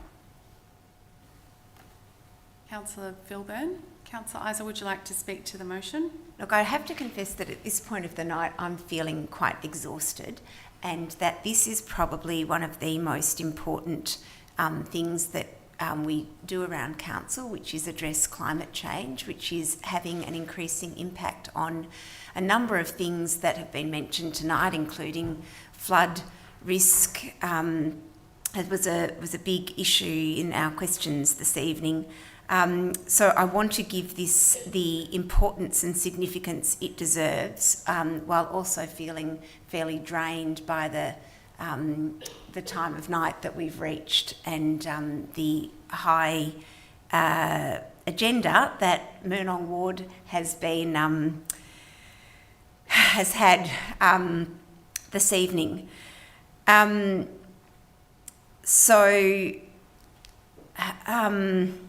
If I sound a bit tired, it's not because this is not not a huge priority. We are seeing the impacts of climate change so profoundly at the moment, and so the work that we are doing as a council to try to reduce community emissions, to try to do our bit in partnership with state and federal government and our community to help our community bring down our emissions is just is so important. And we've had this reserve now for a few years. We've had the task force that provided us with their feedback on how it should be spent. We've had the expert report indicate how some best ways that we can bring down emissions. I really thank our community advocates who brought to us some ideas that they had for how we could improve the officer's recommendation, and I've tried to incorporate a few of those where possible into the motion. Some of these initiatives they move across some different departments in council. So the bin ferries, it's a great idea, but we've thought maybe it could come out of the waste operations. Also, I understand that volunteers have have put in grant submissions, perhaps in some previous rounds, and there's some interest in the community in actually taking on board this sort of role, and that's something that I'd be really excited about. And so therefore just put that money into some other projects. Point B is really important because what we've noticed in this report is that this is anticipating these programs over 2 years, but there are some programs in there that can be easily scaled up with some more funding.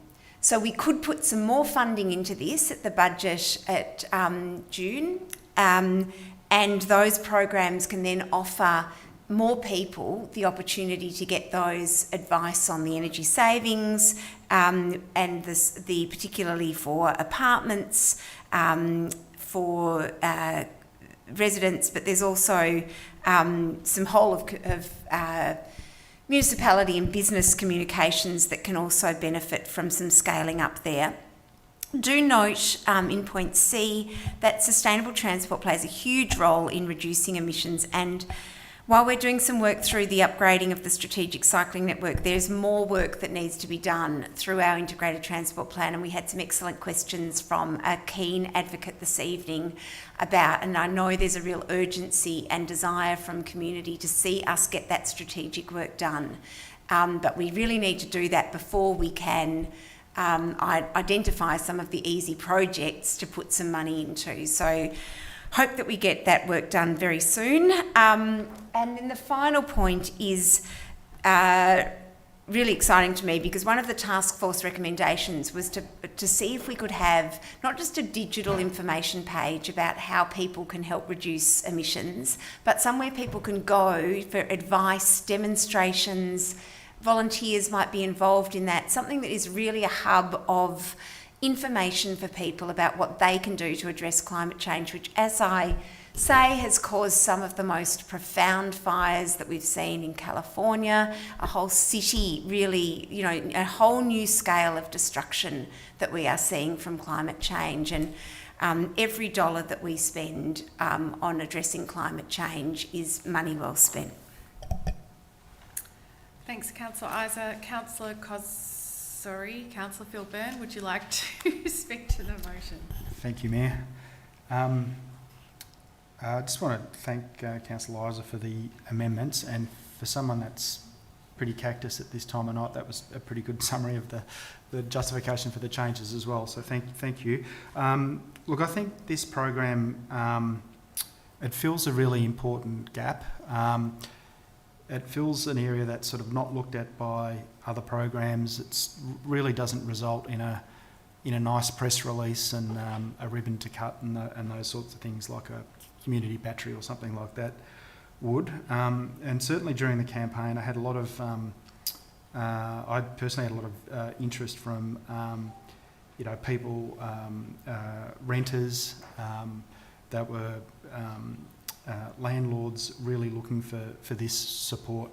And I think it's important to note that when you're acting on reducing your carbon emissions, for the most part, you're actually reducing people's household bills, and that's critical, especially at the moment with a very high cost of living. So I support the amendments to the officer's report here, and in particular the reallocation of the 50,000. And I think the main thing here is that I think we all would stress is that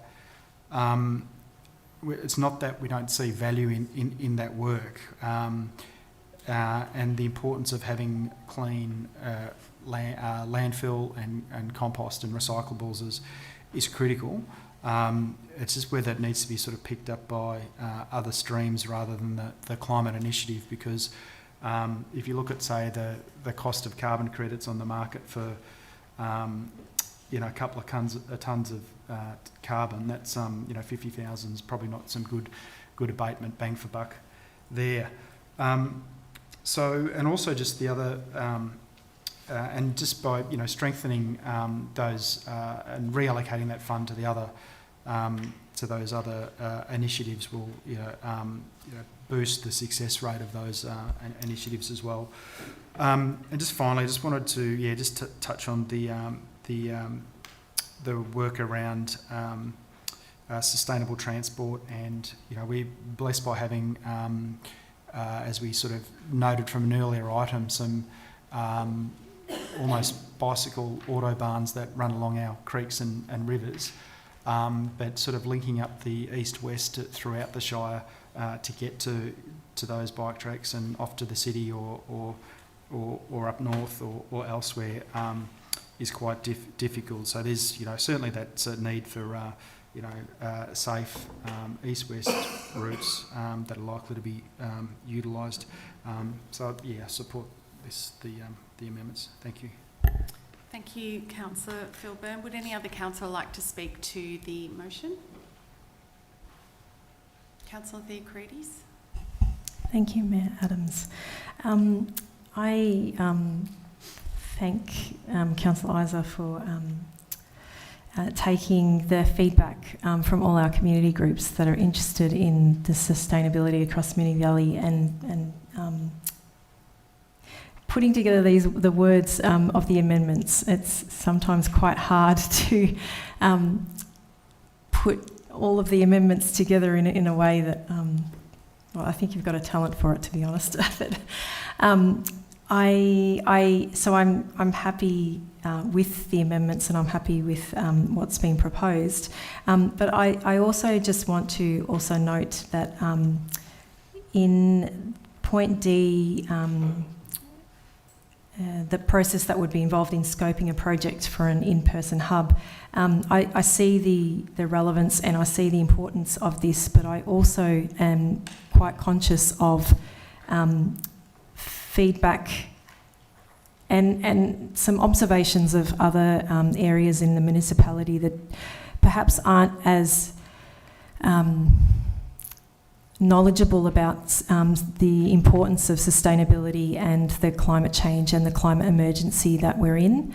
And I would love to see the outcome of the scoping of the project, the scoping of the project, in how we might tackle the fact that it would be a hub.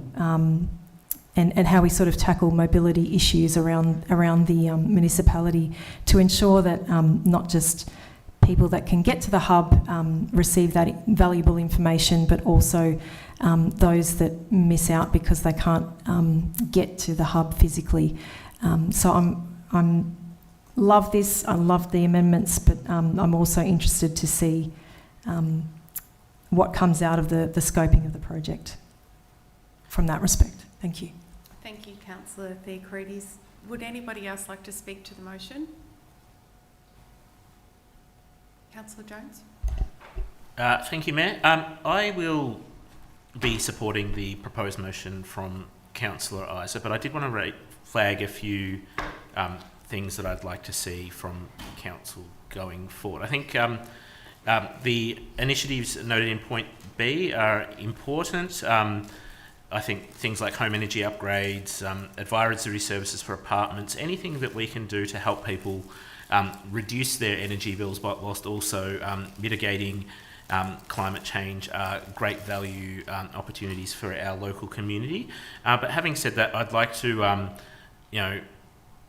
see more information going forward before we look at expanding some of this funding on other programs like some of the expos and education campaigns to see if there's ways that we can better measure and improve the impact of that going forward. So as I said, I will likely support that this evening, but these are things I'll be looking at as we move into the future, as we add more funding to some of this sort of stuff.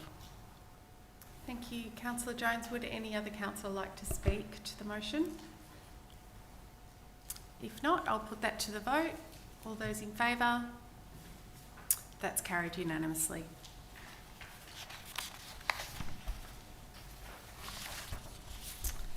The next report item is 9.7 to award contract number 100070 for weed eradication and laneway cleaning.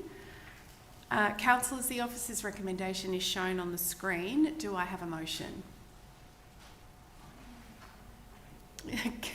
Councillor Cosgrove. Thank you, Mayor. I'd like to move the officer's recommendation with an amendment to add an additional point D, which reads to note, that Council resolves to D, note and reaffirm Council's commitment to continuing to investigate viable market alternatives to glyphosate, and continuing to offer a no spray option around sensitive land uses. Thank you. Thank you, Councillor Cosgrove. Do I have a seconder? Councillor Theocrides. Councillor Cosgrove, would you like to speak to the motion? Thank you, Mayor. This item is to award the contract for weed eradication around our laneways and drainage, which is a really important piece of the work we do in upkeeping our roads. The additional point comes from community advocacy and general concern, community concern about the use of the chemical glyphosate. Glyphosate. I always want to say it differently. Thank you. The chemical glyphosate, which I think is Roundup, but is, if not akin to, and can have really negative flow-on effects for the environment around, wildlife and impacting other flora that we don't want to be getting rid of when we're targeting weeds. And that's been brought up before. I think it was in 2023, Council passed a motion on exploring alternatives. It was looked into, and at that stage there wasn't anything that was sort of feasible at the scale we needed it, and with the cost restraints we have, but we want to just note that that's something that we're still investigating, that we recognise that glyphosate isn't what we want to be doing into the future. It's, Thank you. Thank you, Councillor Cosgrove. Councillor Theocrides. Thank you, Mayor Adams. Yes, so I understand the motion, the officer's recommendation. The reason why I'm supporting the addition of point D is, again, just to reiterate, reaffirm Council's commitment. We have made that commitment, and we are aligned with that commitment. So I just wanted to reiterate that because we are speaking specifically about weed eradication in this item, but also, I've lost power to my laptop, so I'm just trying to look at notes. We have heard from the community with regards to their input on this, but note that an email sort of came in too late to make any amendments or change any wording. So I just wanted to, note that we do have community groups in our municipality that are willing and would, to their credit, with the amount of work that our volunteers do, it's just incredible, but that would like to participate in the scoping of what other alternatives and what other options there are in weed control activities, and that there are other alternatives that might be out there that we perhaps don't know about, and just wanted to note that there are community groups within our municipality who have put their hand up and are very interested in this, in council's commitment and working with council. Thank you, Councillor Theocrides. Would anybody else like to speak to the motion? Councillor Sypek. Thank you, Mayor.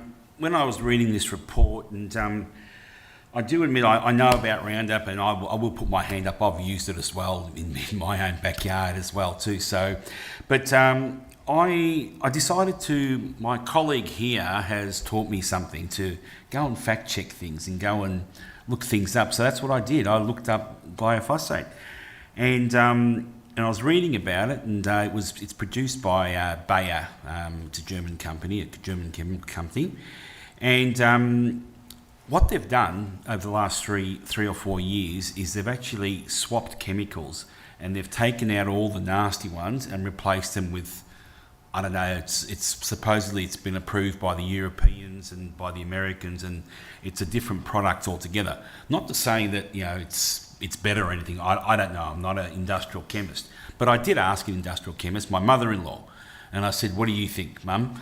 And she goes, there's always alternatives that you can always use. I don't know, she come up with some concoction of biocarbonate and some kind of vinegar and something. I just sort of had to nod and say yes to my mother-in-law because I didn't want to upset her too much. But it is true. It is true. So look, I'm all for this. I know that in other places they actually use hot water and high steam, which actually kills the weeds as well too. So look, I'm all for looking at other viable options, but you know, if it comes back and we have to use glyphosate, which is the new product, in certain places, well, that's what it might have to be. I don't know, but I'm quite happy our officers will come back to us with a full report and let us know what to think. But I'm more than happy to support the contract. Thank you, Councillor Sypek. Would any other Councillor Jones? Thank you, Mayor. I'm happy to support the motion and the amended point D.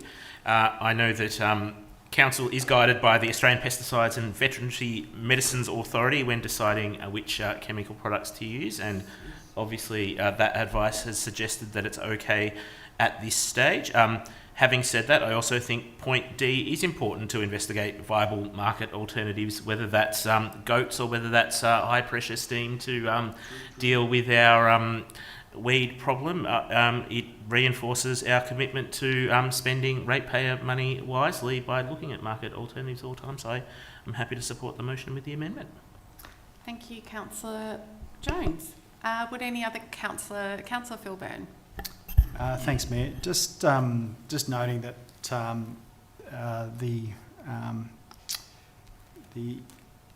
the process has got the public tender process has gone through, and the recommended provider has been assessed at providing the best value to council. So I support the existing motion and the proposed amendment to the motion, just to highlight, I guess, our seriousness in hearing back from officers in relation to other alternatives. Thanks. Thank you, Councillor Philburn. Would anybody else like to speak to the motion? If not, I'll put... Oh, sorry. Councillor Isa. Just really quickly, just that if people are concerned about the use of glyphosate near their property, they just need to register that with council, and that can be registered on the system. I regularly get concerned. I mean, I don't like it being used in dog parks. So I think that's really inappropriate, and I will continue to advocate for us to find other means of removing weeds from our dog parks, and I don't like it being used around children or anyone who expresses a concern about it. I think there's sufficient advice worldwide to respect concerns from anyone who has concerns about it. Thank you, Councillor Isa. Would anybody else like to speak to the motion? No. I'll put that to the vote. All those in favour? And that's carried unanimously. The next report is item 9.8, Priority Projects Implementation Update Quarter 2, 2024 to 2025, and in brackets October to December. Councillors, the officer's recommendation is shown on the screen. Do I have a motion? Councillor Cosgrove. I'd like to move the officer's recommendation. Thank you, Mayor. Thank you. Do I have a seconder? Councillor Byrne? Ms. Philburn? Councillor Cosgrove, would you like to speak to the motion? Thanks, Mayor. I'll keep it brief given the time of night we're at. So sorry, just to find that one. Thank you. So this is to note and update, a report updating a progress on our priority projects implementation. It covers two of our plans, the council plan and health plan, which goes 2021 to 2025, and our disability action plan, which is a one-year plan, 2024 to 2025.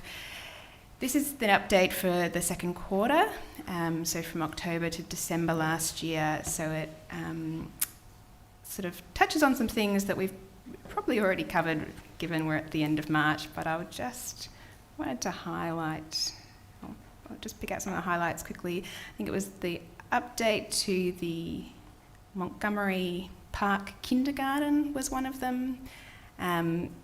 The very exciting announcement that we've secured a headspace for Moonee Valley, and updating the gateway signage, which happened early on in that quarter. And just to thank the officers for their work in that implementation and in bringing the report to us. Thanks. Thank you, Councillor Cosgrove. Councillor Philburn, would you like to speak?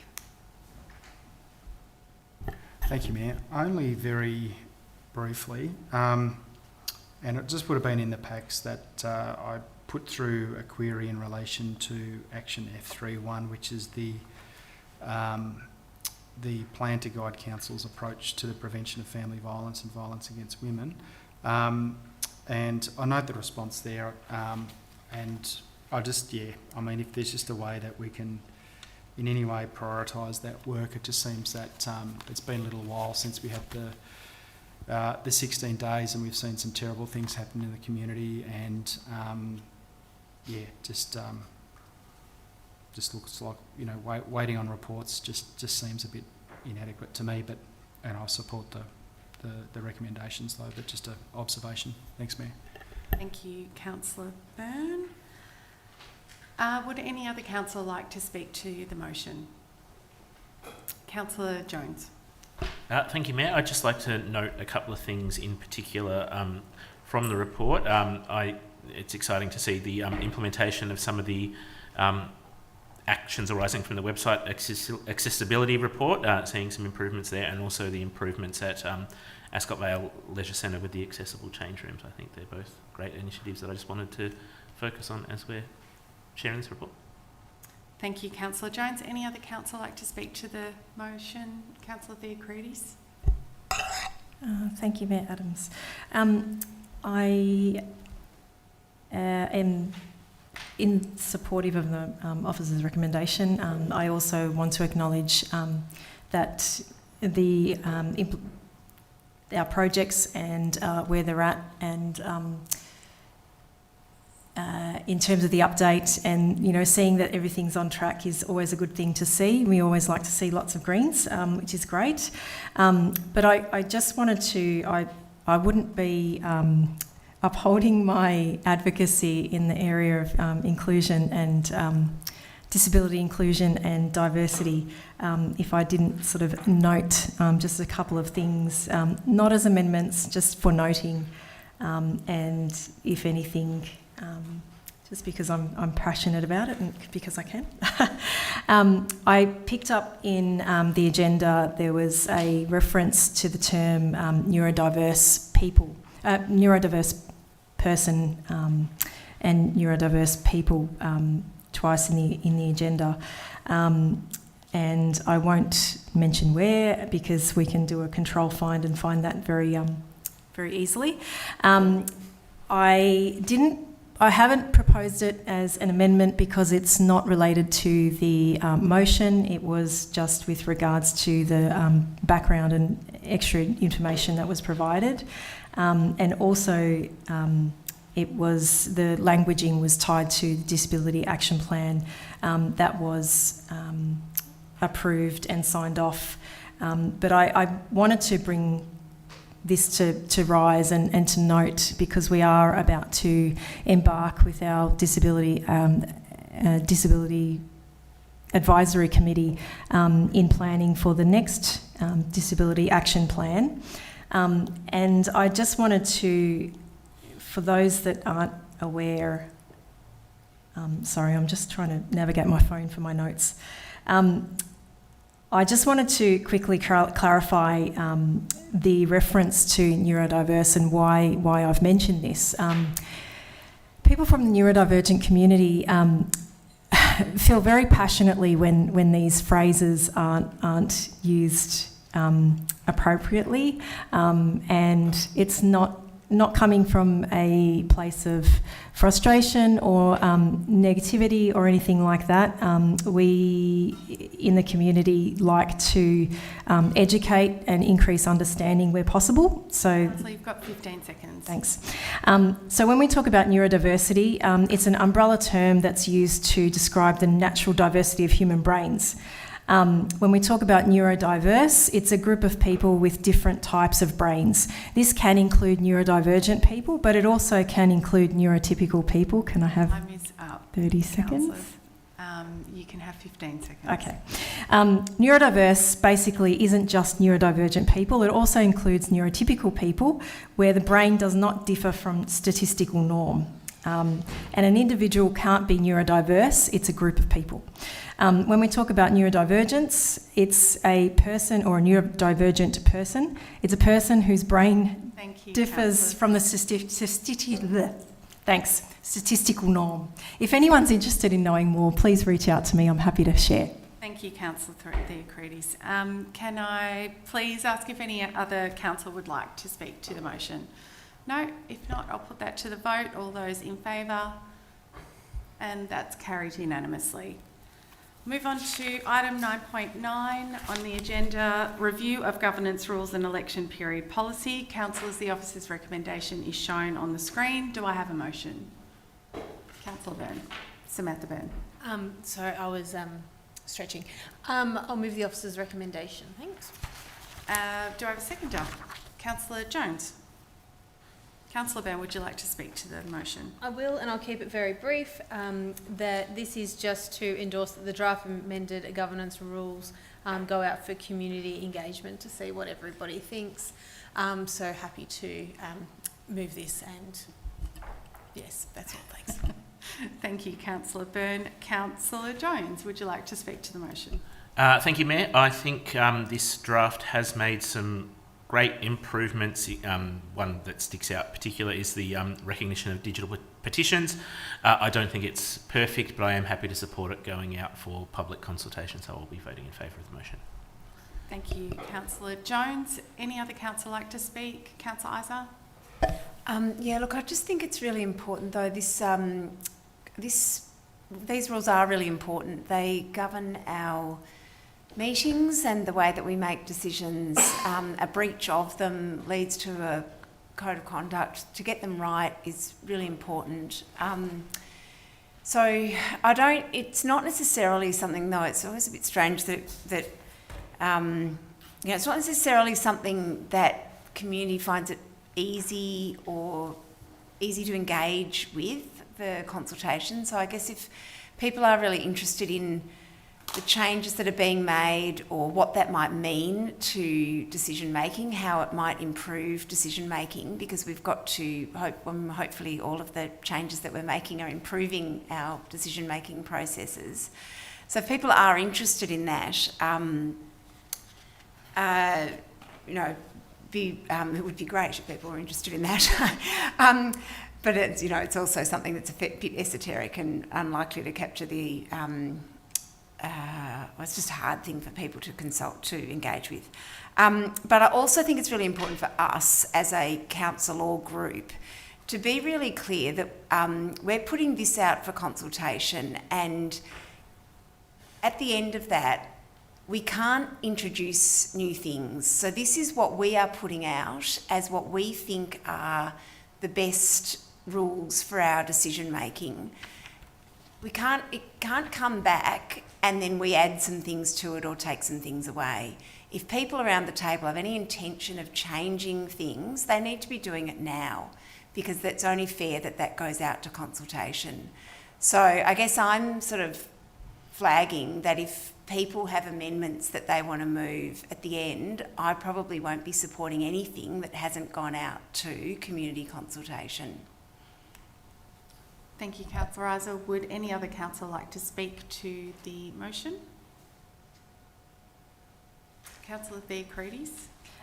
Just that I'm obviously in support of the officer's recommendation, but I just wanted to note for the community that we have worked as a group within the councillor group with officers, with legal advice, with governance advice, and everyone around the table has had input, and quite detailed input into the policy. So it's not just something that hasn't spent a lot of time working on. So I just wanted to outline that we have worked on it as a group, and we have had legal look over it and ensure that it's aligned with all our legislative duties as well. Thank you, Councillor Theocrides. Would anybody else like to speak to the motion? If not, I'll put that to the vote. All those in favour? And that's carried unanimously.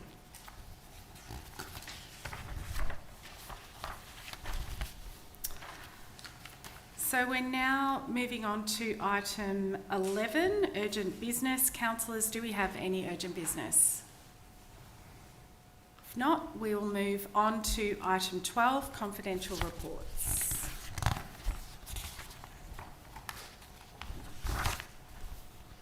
We have, excuse me, we have one confidential report listed on the agenda this evening. The motion to close the meeting to the public pursuant to section 66(2) of the Local Government Act 2020 to consider the confidential item 12.1, appointment of Audit and Risk Committee independent member, is displayed on the screen.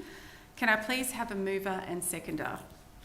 Moved, Councillor Theocrides. Seconded, Councillor Samantha Byrne. Councillor Theocrides, would you like to speak to the motion? Councillor Byrne, would you like to speak? Would any other councillor like to speak? I'll put that to the vote. All those in favour? And that's carried unanimously.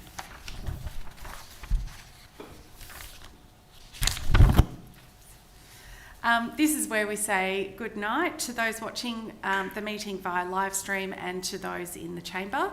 The next council meeting will be held on Tuesday, the 29th of April 2025. Good night.